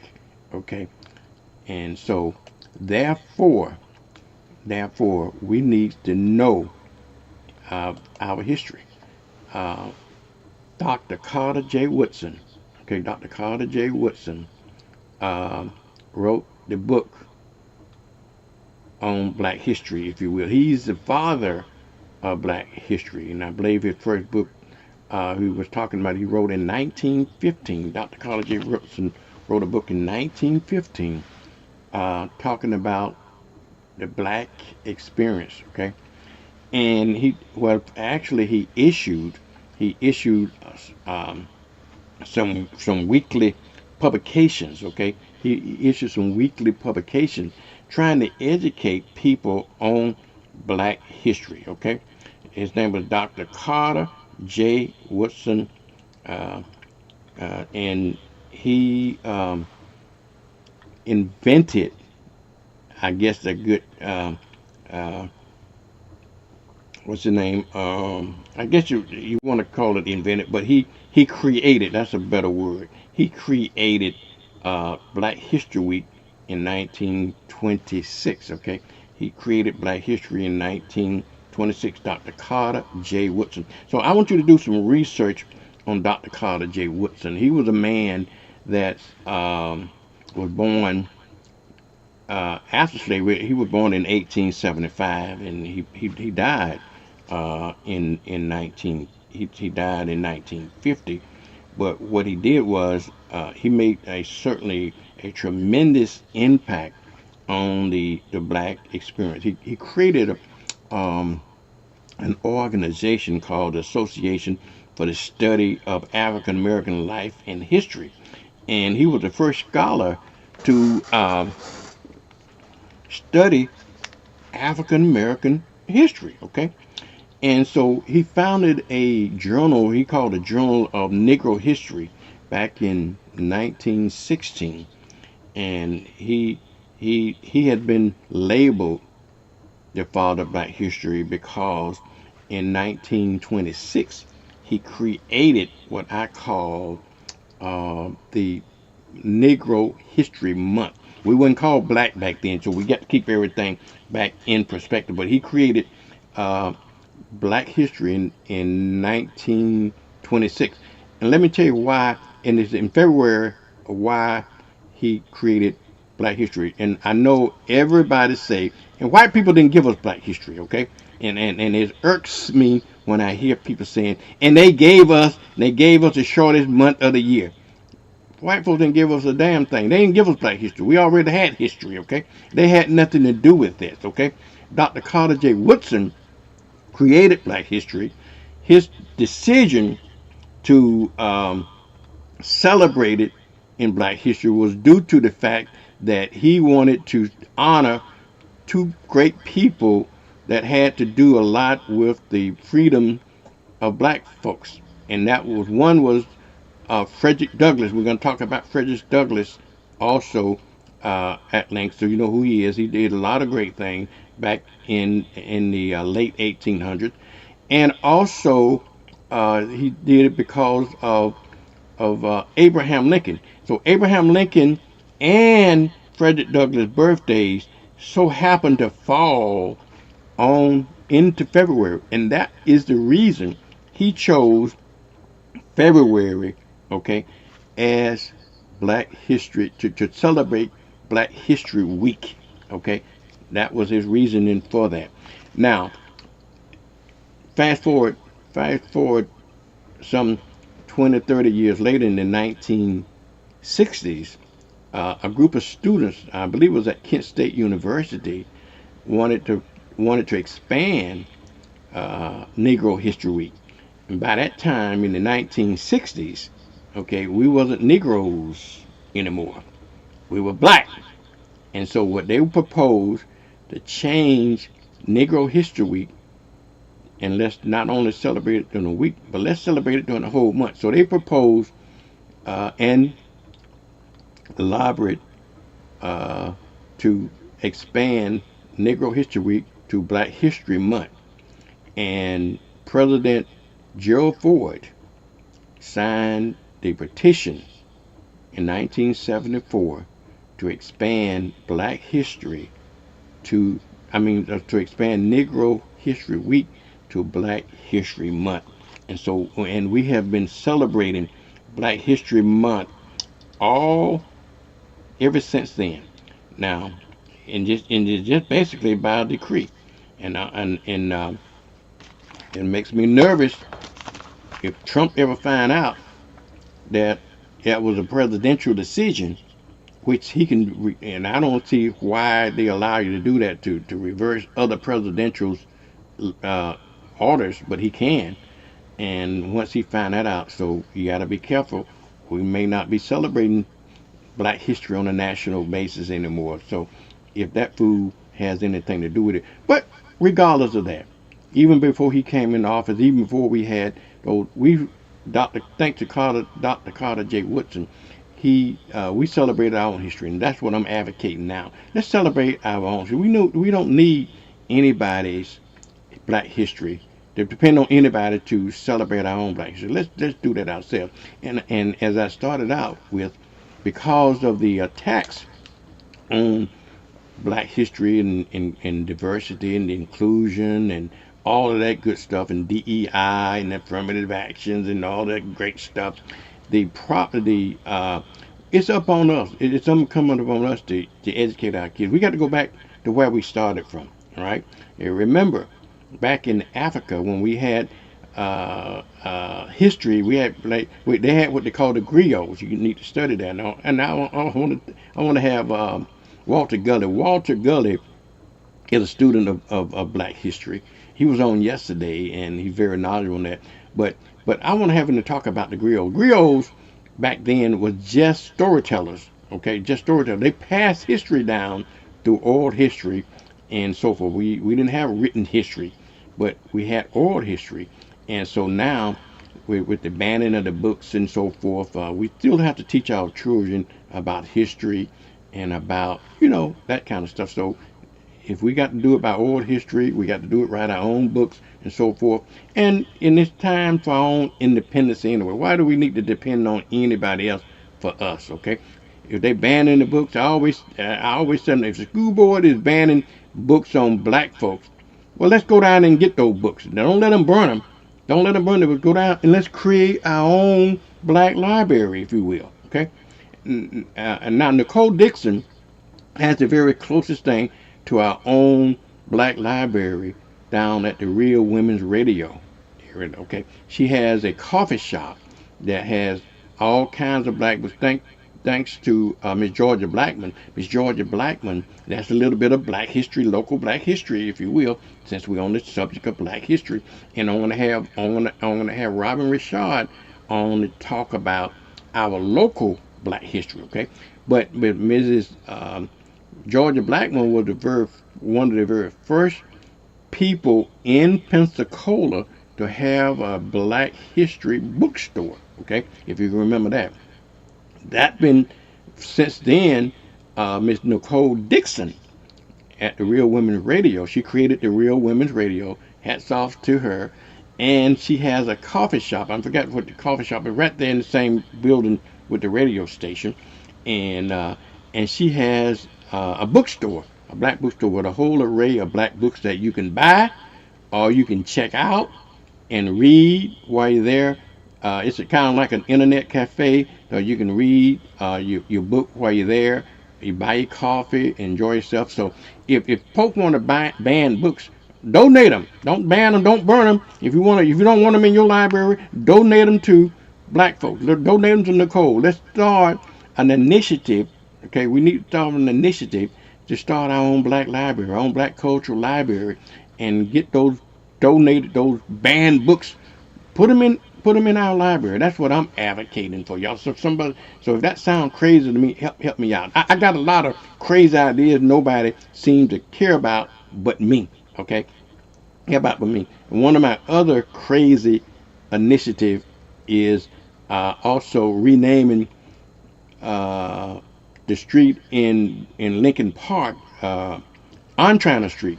You know the history of Ontriners and Black folks, but yet they got a street coming down down in the middle of Lincoln Park called Antrana. Okay, it irks me every time I see that name.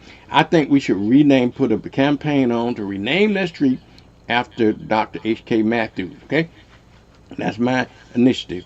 So anybody that's in the Lincoln Park area want to take the initiative, let's start that. Okay, but going back to what we're saying, we need to do for our own. I remember the days, I grew up in segregation, so I remember when segregation was there. And during segregation, you got to admit now, black folks did pretty well on our own during segregation. I think our downfall was integration, because what we did in integration, y'all, we gave up a lot of our culture and our past to kind of integrate and assimilate into the bigger culture.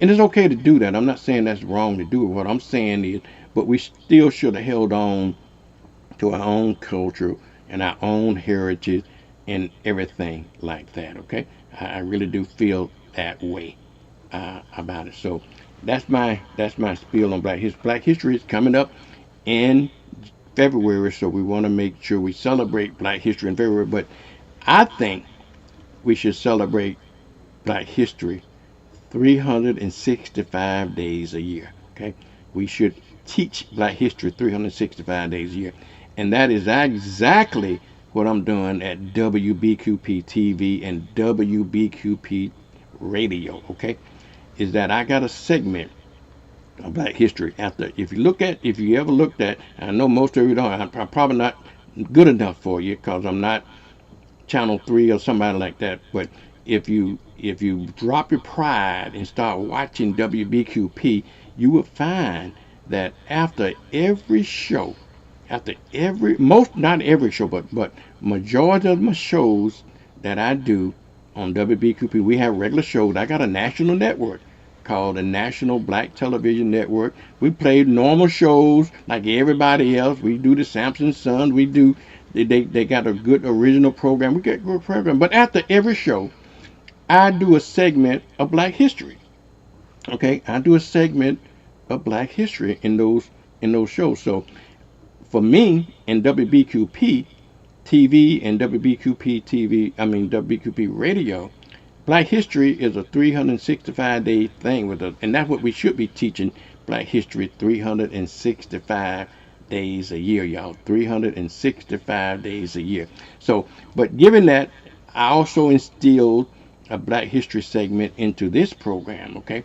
And so that you learn something. And again, one of my mantras is that it's to educate. I don't just entertain you. This is entertainment process. But not only I want to entertain you, but I want to educate you, and I want to inspire you when you look at this.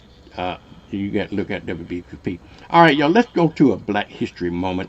And when we come back, we talk about it. Hopefully, we're going to be talking to Sheriff Chip Simmons at around the 8:30 time frame. Okay, so he can tell us what's going on in law enforcement around Pensacola. Now, my hat's off to Chip Simmons. I vote, full disclosure, I voted for, I'm a Democrat, but I voted for Chip Simmons, okay? And I voted for my county commissioner and Commissioner 2, Mike Coulter. Y'all had some issue with Mike when Mike proposed that street, okay? I didn't agree with that either, Mike.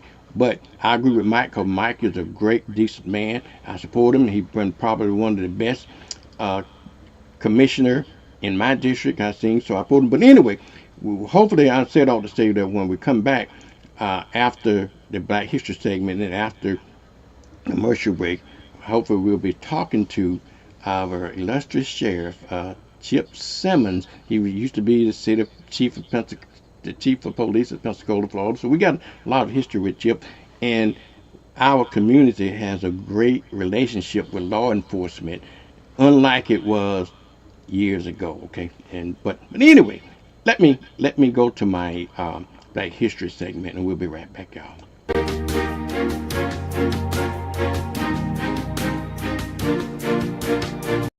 What do two of the most important civil rights organizations have in common?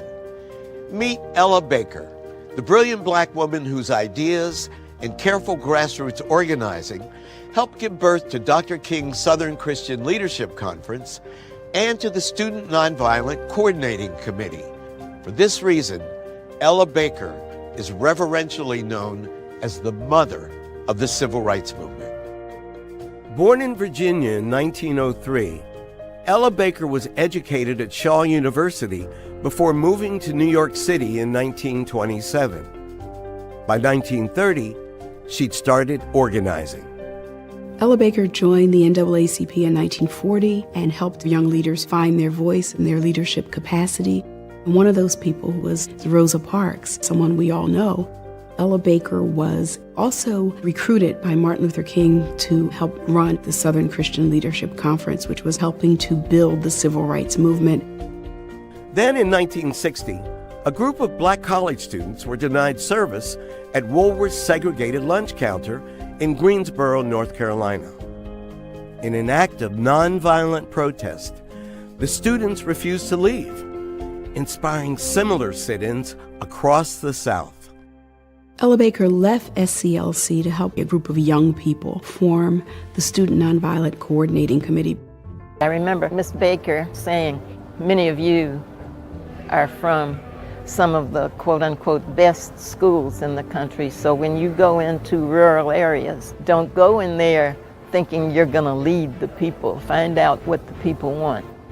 When you heard Ella Baker speak, you were ready to get out there. She really wanted us to stand up and speak out. And she gave you the energy to push. You can lead, you can be somebody, you can do something. More interested in effecting change than public acclaim or financial reward, Baker inspired a generation of young Americans to risk their lives to fight racism, sexism, and white supremacy.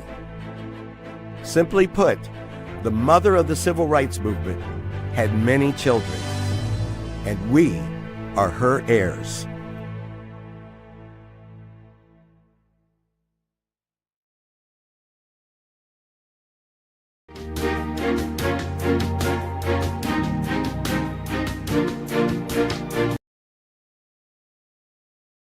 All right, y'all, that was a moment in Black history. We want you to be educated and learn a little bit about Black. If you watch this show long enough, you're going to learn something, okay? You definitely will learn something about Black history, y'all. You sure will.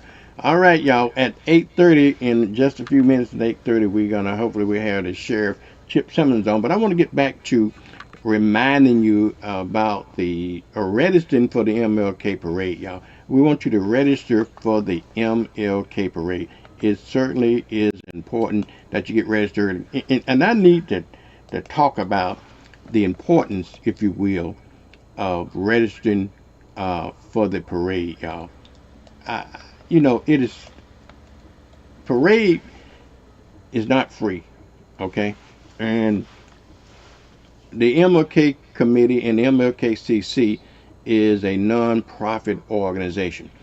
And so we have to raise money to pay for the parade. I was shocked one time, very recently, that a very known person here that I thought should have known, but they didn't know, that they assumed that somebody else was paying for the parade. They thought somebody gave us money to put on the parade. It takes tens of thousands of dollars, okay, and literally tens of thousands of dollars to put on the parade, okay?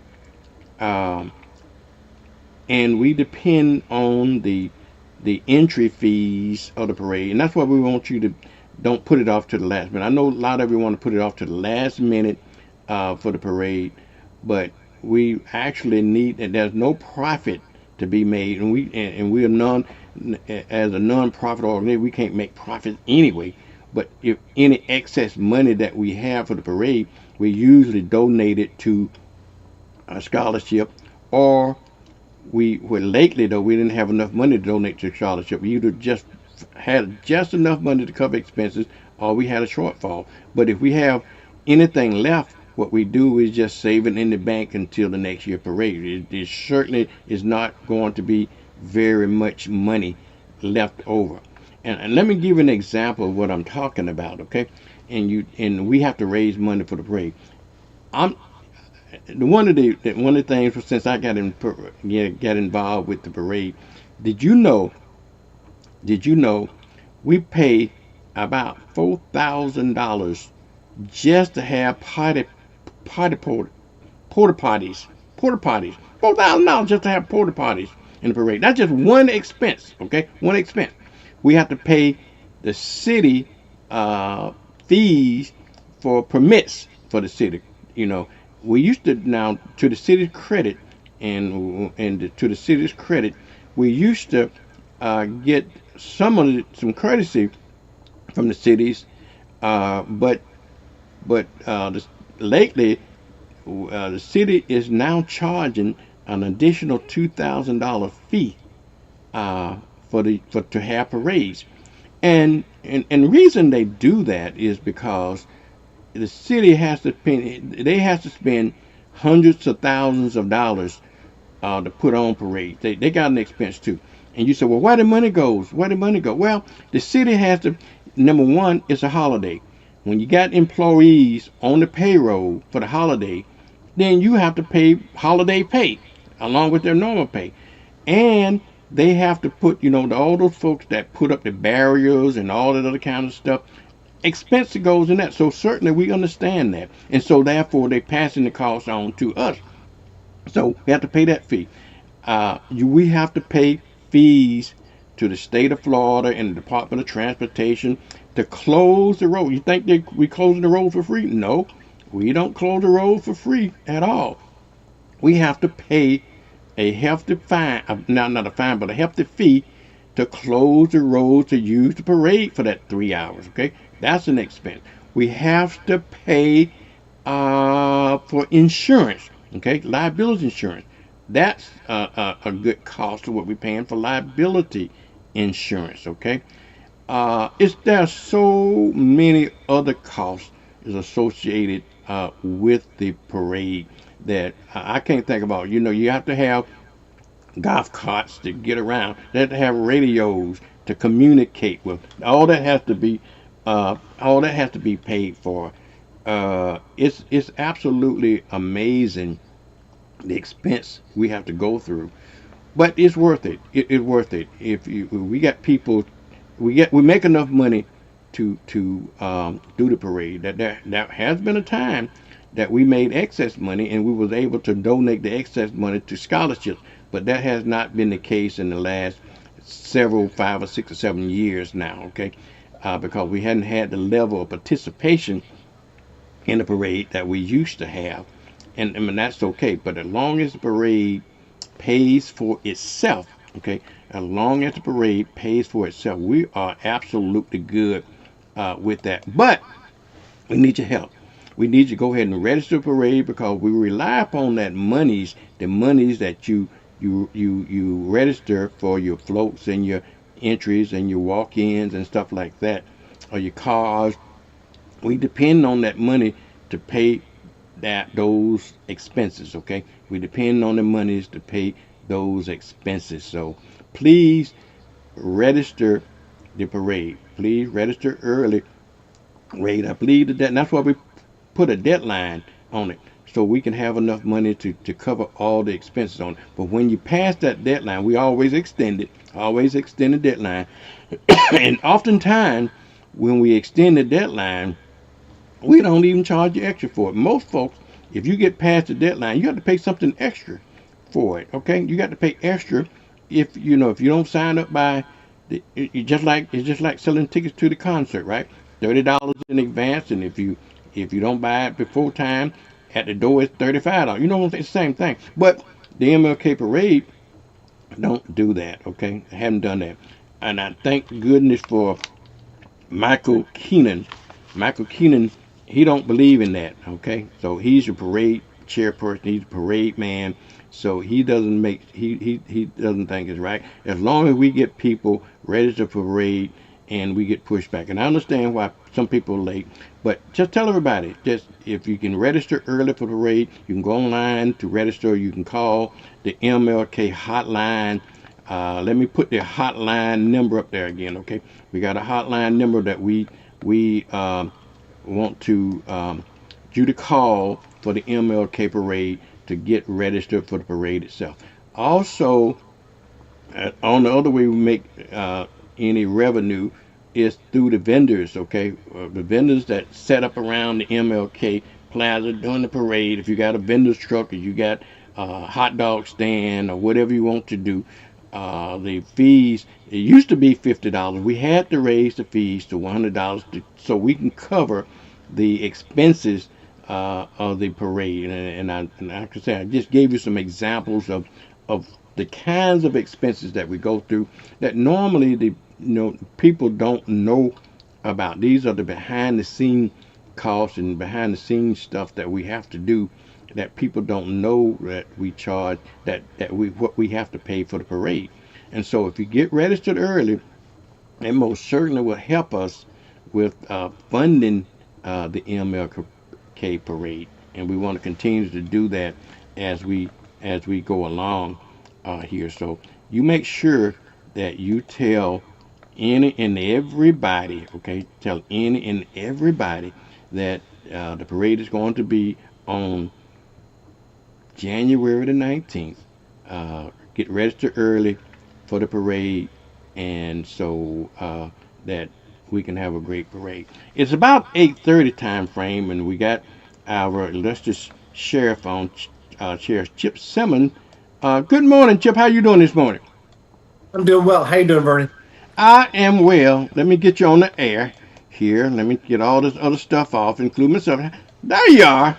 How things going? We're doing good, man. We're getting ready for the holidays. We are making sure that people have the information they need to keep themselves safe and to keep people from stealing their packages. So we're getting people that information. Well, Chip, so let's talk about that for a minute, okay? And sometimes people don't realize that's a serious problem this time of year. Porch pirates.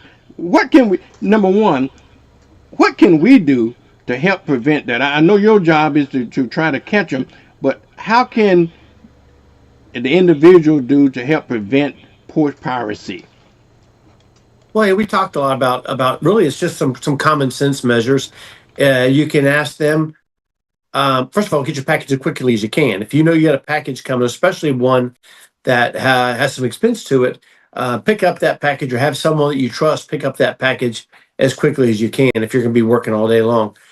Secondly, you can ask them whenever they drop it off, you can give specific instructions, put it behind a pillar so that people can't drive by and take a look at these gifts. So some of those things are just some common sense approaches. And if sometimes you can even, if you want, you can have the package delivered to your work address, and that works out pretty well. My mic back on. That is so true. Chip, we got technology today, and if you got these smartphones and smart garage doors, sometimes you can program it and tell your provider that, and you can open up the garage and say stick in the garage and close the garage. That's one of the things that we can do. Yeah, that's a little bit quick. That's a little bit above my pay grade on the technology part. I got cameras, but I don't have the ones where I can say, hey, I'm going to open up the garage door for you. And I'll be honest, for someone like me, I'm almost always in a meeting somewhere or talking to someone, doing something. So I might see them arrive in my driveway, but I don't know that I have time to go to my phone and open up the garage door. But yeah, you absolutely can do that. And you can also wait and see. You can have this, the alert on your Ring doorbell or whatever doorbell cameras you might have, so it notifies you. And then you just call your neighbor or call your friend or call your, I'll call my wife. Says, hey, go outside and get that package because it's something that we really want. So and also, you know what? It's always important to have a relationship with your neighbor so that they can always look after each other. And if people's acting suspicious, give us a call. We'll be glad to contact somebody and to ask what they're doing and ascertain whether they're up to no good. Well, you're absolutely right. Have a relationship with your neighbor, and that certainly would help. Yeah.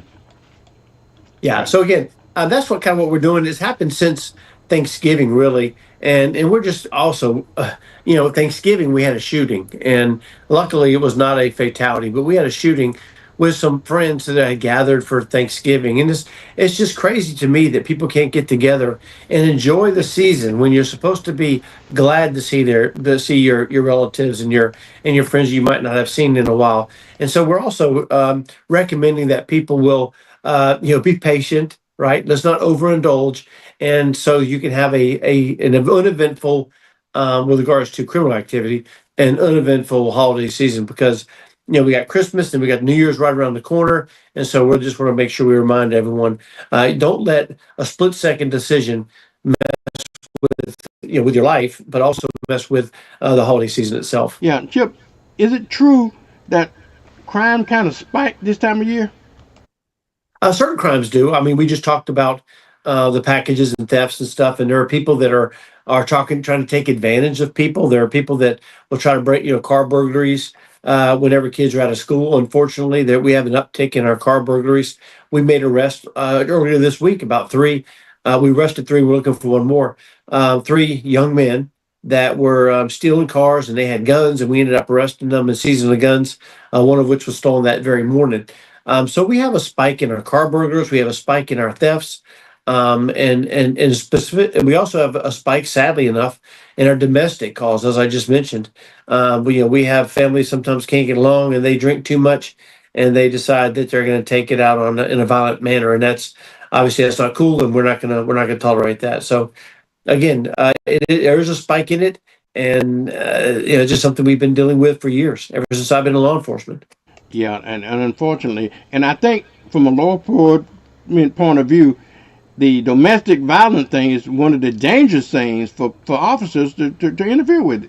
Is that right? It has always been that way. We always have situations where a deputy or a law enforcement officer will go to a call, and it's unpredictable, right? It's something that you don't know. You're usually there by yourself, and you have family members, and at one point they'll call us because we'll be mad at someone else, and as soon as we get there, they all turn on us. It happens a lot, and so when we go through police academy, we're always told these can be the most dangerous situations you have, and that's why we send it back up as often as we possibly can, because of how dangerous these situations can really be. Yeah, one of the things, turning the page here, one of the new laws that took effect in October the 1st that got a lot of people up in a tizzy right now is about the new license plate tag law. Let's address that for a minute, if you will. Well, I mean, I'm kind of at a loss why it's such a popular thing. You can never obstruct a tag. There's always been an obstruction of tag. I think that the state statute as more or less defined it more of what you can and can't cover. But it's as simple as this: we have to be able to read your tag, and we have to be able to read the little sticker that they put in their tag with a year on it. And that's been the same way, I mean, since I've been in law enforcement. So we put something out on our website because we found out that people were asking a lot of questions, and people were really wondering what changes they need to be worried about, because a lot of people have those dealer like covers and stuff, and you can have those. The Florida Sheriff's Association sells those, and they give them out to the people that donate so much money. And so we just cannot cover the letters or the numbers, and it cannot cover the little sticker. Now, I think that one of the things that gets them is that some people put like a clear plastic thing over the entire tag in an effort to stop, like the city of Pensacola has red light cameras. We don't have them in the county, but the city of Pensacola does, and a lot of other municipalities and counties do that. And so that they've straightened out the statutes so that you can't cover that. You can't spray it with some kind of weird spray. You can't put a clear cover on it in an attempt to to avoid getting a ticket if you run a red light. I think that probably thing that led up to this law, people was averting the system like that so they can go through tolls for free and go through red light cameras for free and stuff like that. So great. So well, they always have to continue to upgrade and update our statutes because technology changes. Technology, it used to go. You just mentioned a toll.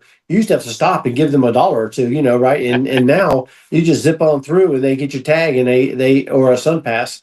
And if they can't cover your tag, then obviously there's a problem there. So it is something. I understand why they did it. I'm not sure exactly why people were all up in arms about it. The bottom line is just follow the law and don't cover your tag. And if you're supposed to pay a toll, pay the toll. Right? It's pretty simple. Right, right. Well, I tell you. What about on the criminal side? We got in. What's going on the criminal side right now? Well, I mentioned a second ago that we made an arrest on some people that were stealing cars. They're I guess from Muscogee County, but they went over to Santa Rosa County, and they did I'm going to say around 10 car burglaries. And at one point, they Yeah. stole a car and they head back to Muscogee County. We got the word where the car might be heading, and so our deputies were out, Johnny on the spot. They saw the car and try to stop it. Car takes off like they do, crashes to a telephone pole. 4 people run, and our deputies again and our canines were out there and were able to arrest 3 of them. And one of them, get this, one of them was already had warrants on him for, I think it was a juvenile, 17-year-old. He had warrants on him for failure to appear based on 11 other charges. So he already had 11 charges he's waiting to go to court on, doesn't show up, and now we arrest him again for car burglaries and guns. This is something that we deal with quite a bit, that repeat offenders. It's something that we need to make sure that we address. We talk to as families. We talk to them as as a community, and said what was it going to take to stop these juveniles and sometimes young adults from going this direction, because they're going to end up causing themselves some serious issues with regards to getting jobs in the future, getting a quality education, or even raising a family.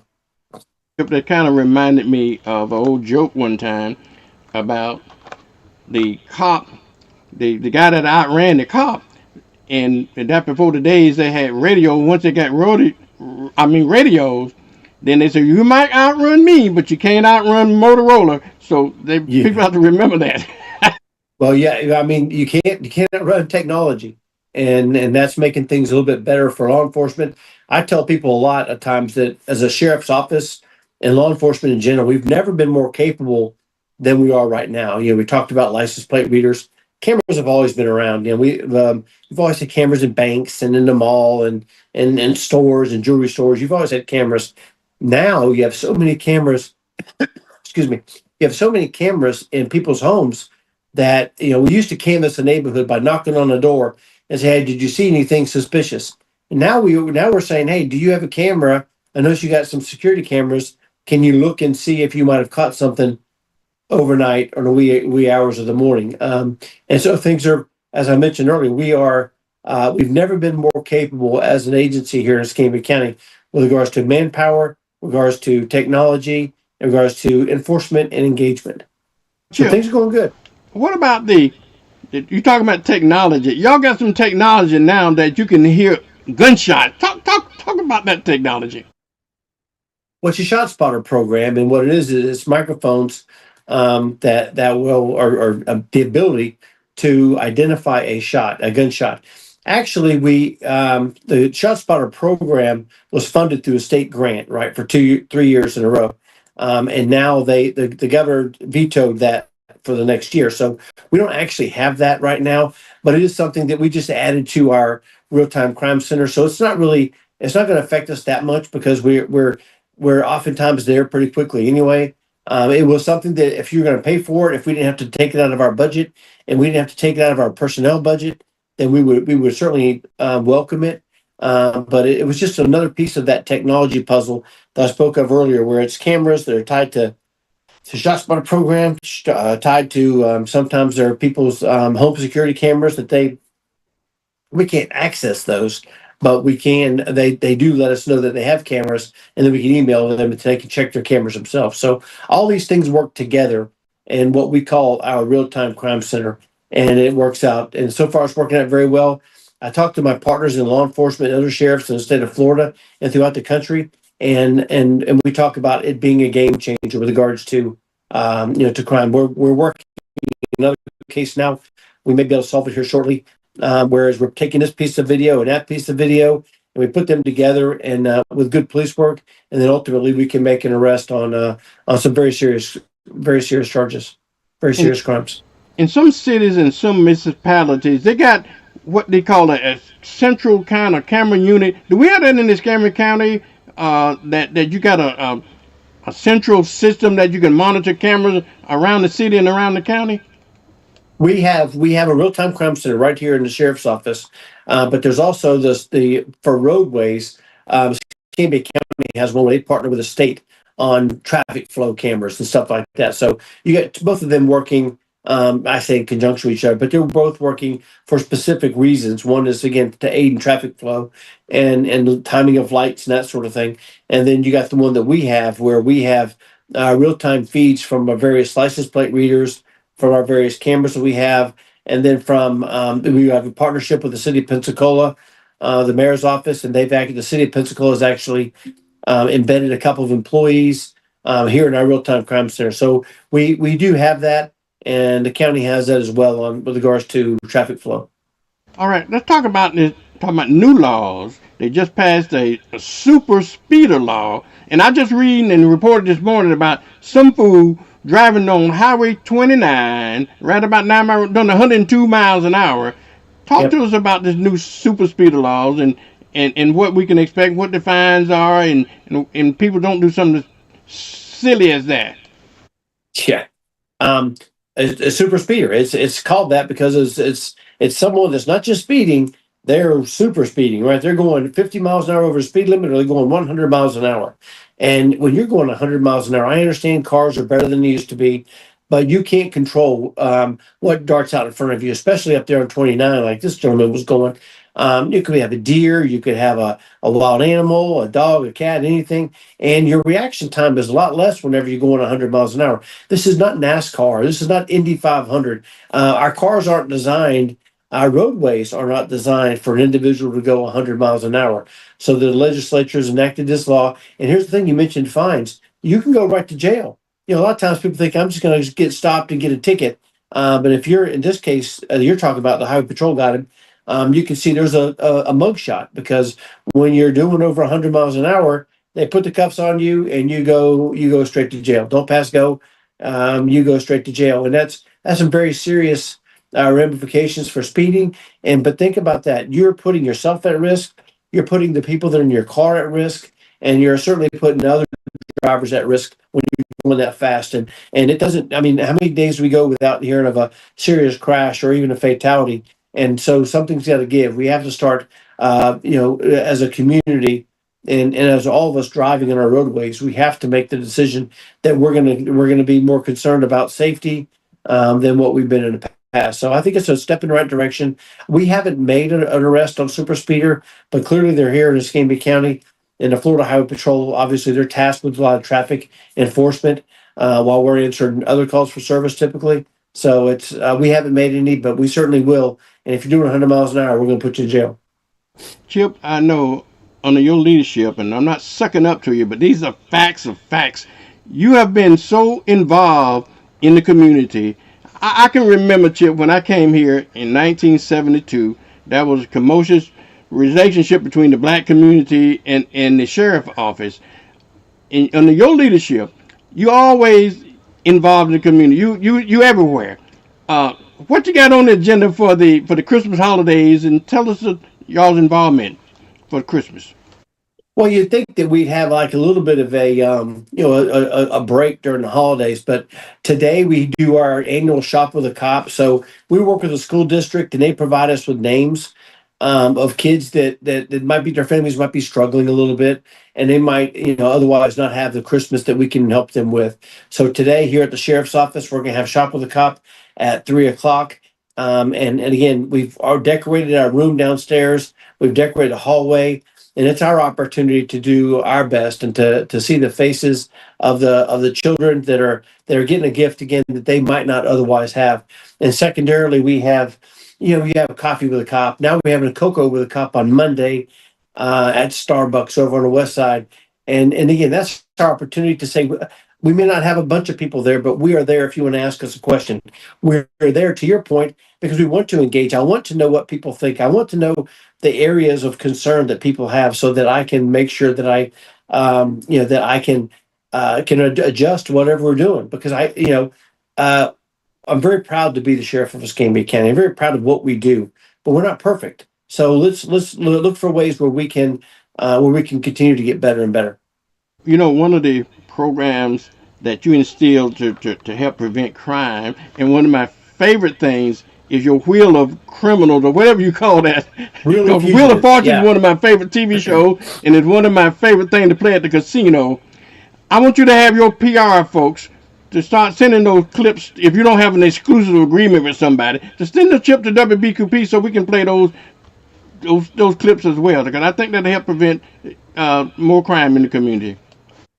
Yeah. We do have a relationship with Channel 3, WAR, and they put those out on American television. There's a sponsorship for that. Bob Todd Toyo does a good job of sponsoring that. So there's no tax dollars being used for that, which, again, if we can do things like that, we can get the bad guys off the street, and it doesn't cost the taxpayers dollars, then I'm all for it. Let's continue to do that. That's why we started our Escambia County Sheriff Foundation, so we can raise money and do things like our Blazer Academy and our mentorship programs, and nothing comes from the general fund. The general fund dollars can continue to go to deputies and boots on the street, if you will. So yeah, I'll have to double check and see our Wheel of Fugitives, if we can get that video to you. So, but it works out very well, and people love that.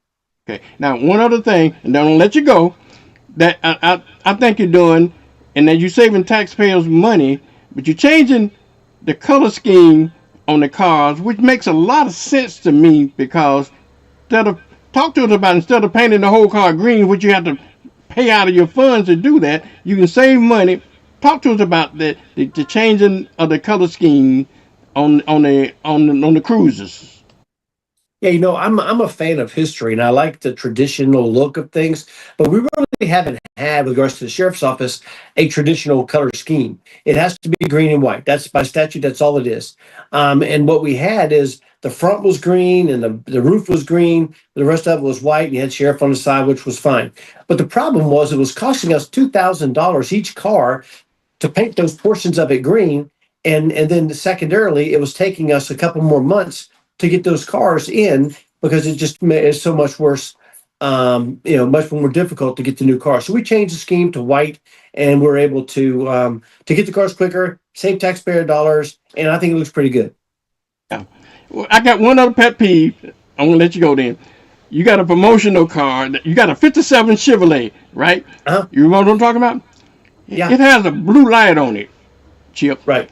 And I take exception to that blue light, because I don't think in 1957 they were using blue lights. I think they were using red lights at that time.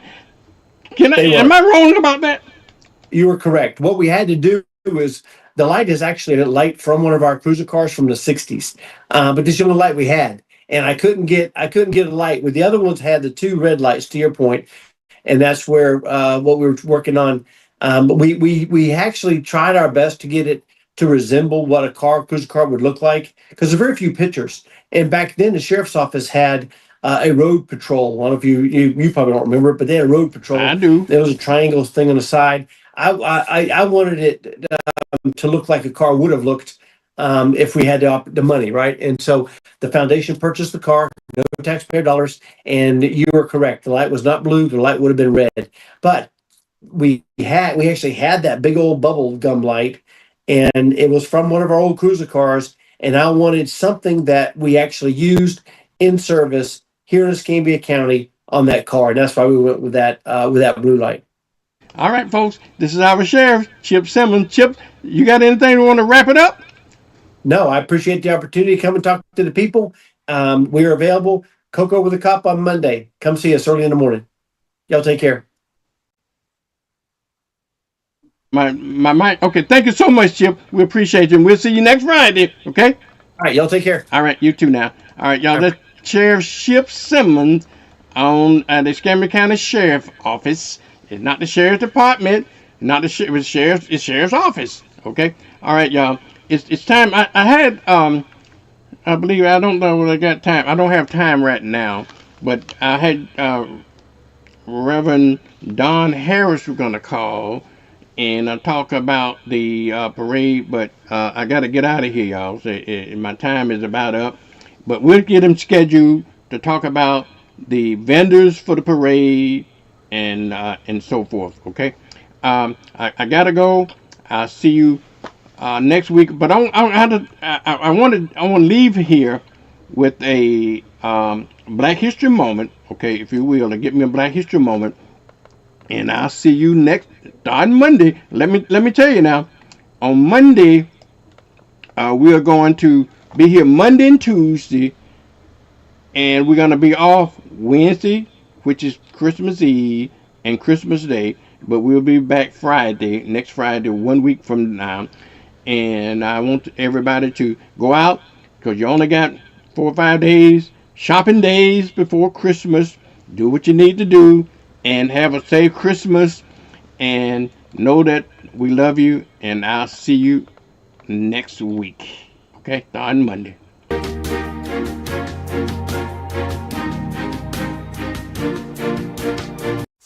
Frederick Douglass. When you hear that name, many of us think of the former slave who played such a pivotal role in the abolition of slavery. While widely known as one of the greatest public speakers of his time, not many of us know that Douglass was also the most photographed American in the entire 19th century. Born in 1818, Douglass escaped from slavery in 1838. He became a paid traveling lecturer for the abolitionist movement in 1841. Photography came to this country in 1839, 1840. Black photographers and white photographers opened up studios, and so it became the medium of choice because it was accessible for people. For the first time ever, the poor servant girl could now have a portrait of herself that surpassed what the most powerful king or queen could have had 10 years ago. Douglass saw photography as a way to reclaim the image of black people, long viciously caricatured in racist stereotypes. If a camera accurately photographed black or white, a man or a woman, it captured the equal and essential humanity of that man or woman. His lectures would take him to every corner of the North and even across the Atlantic to Great Britain, and he made sure that he was photographed wherever he went. Frederick Douglass is a master at understanding the media revolution, and specifically photography. Douglass combined his speaking voice with the impact of the wide distribution of his image, enabling him to demonstrate that enslaved black people were human beings. That image, that stunning, virile African-American, that black man, that former slave, became a ubiquitous image. In today's terms, Frederick Douglass was a gifted social media influencer. By the time he died in 1895, Frederick Douglass had been photographed more than Presidents Abraham Lincoln and Ulysses S. Grant. He had also published 3 widely reviewed autobiographies, each of which is still read and taught today.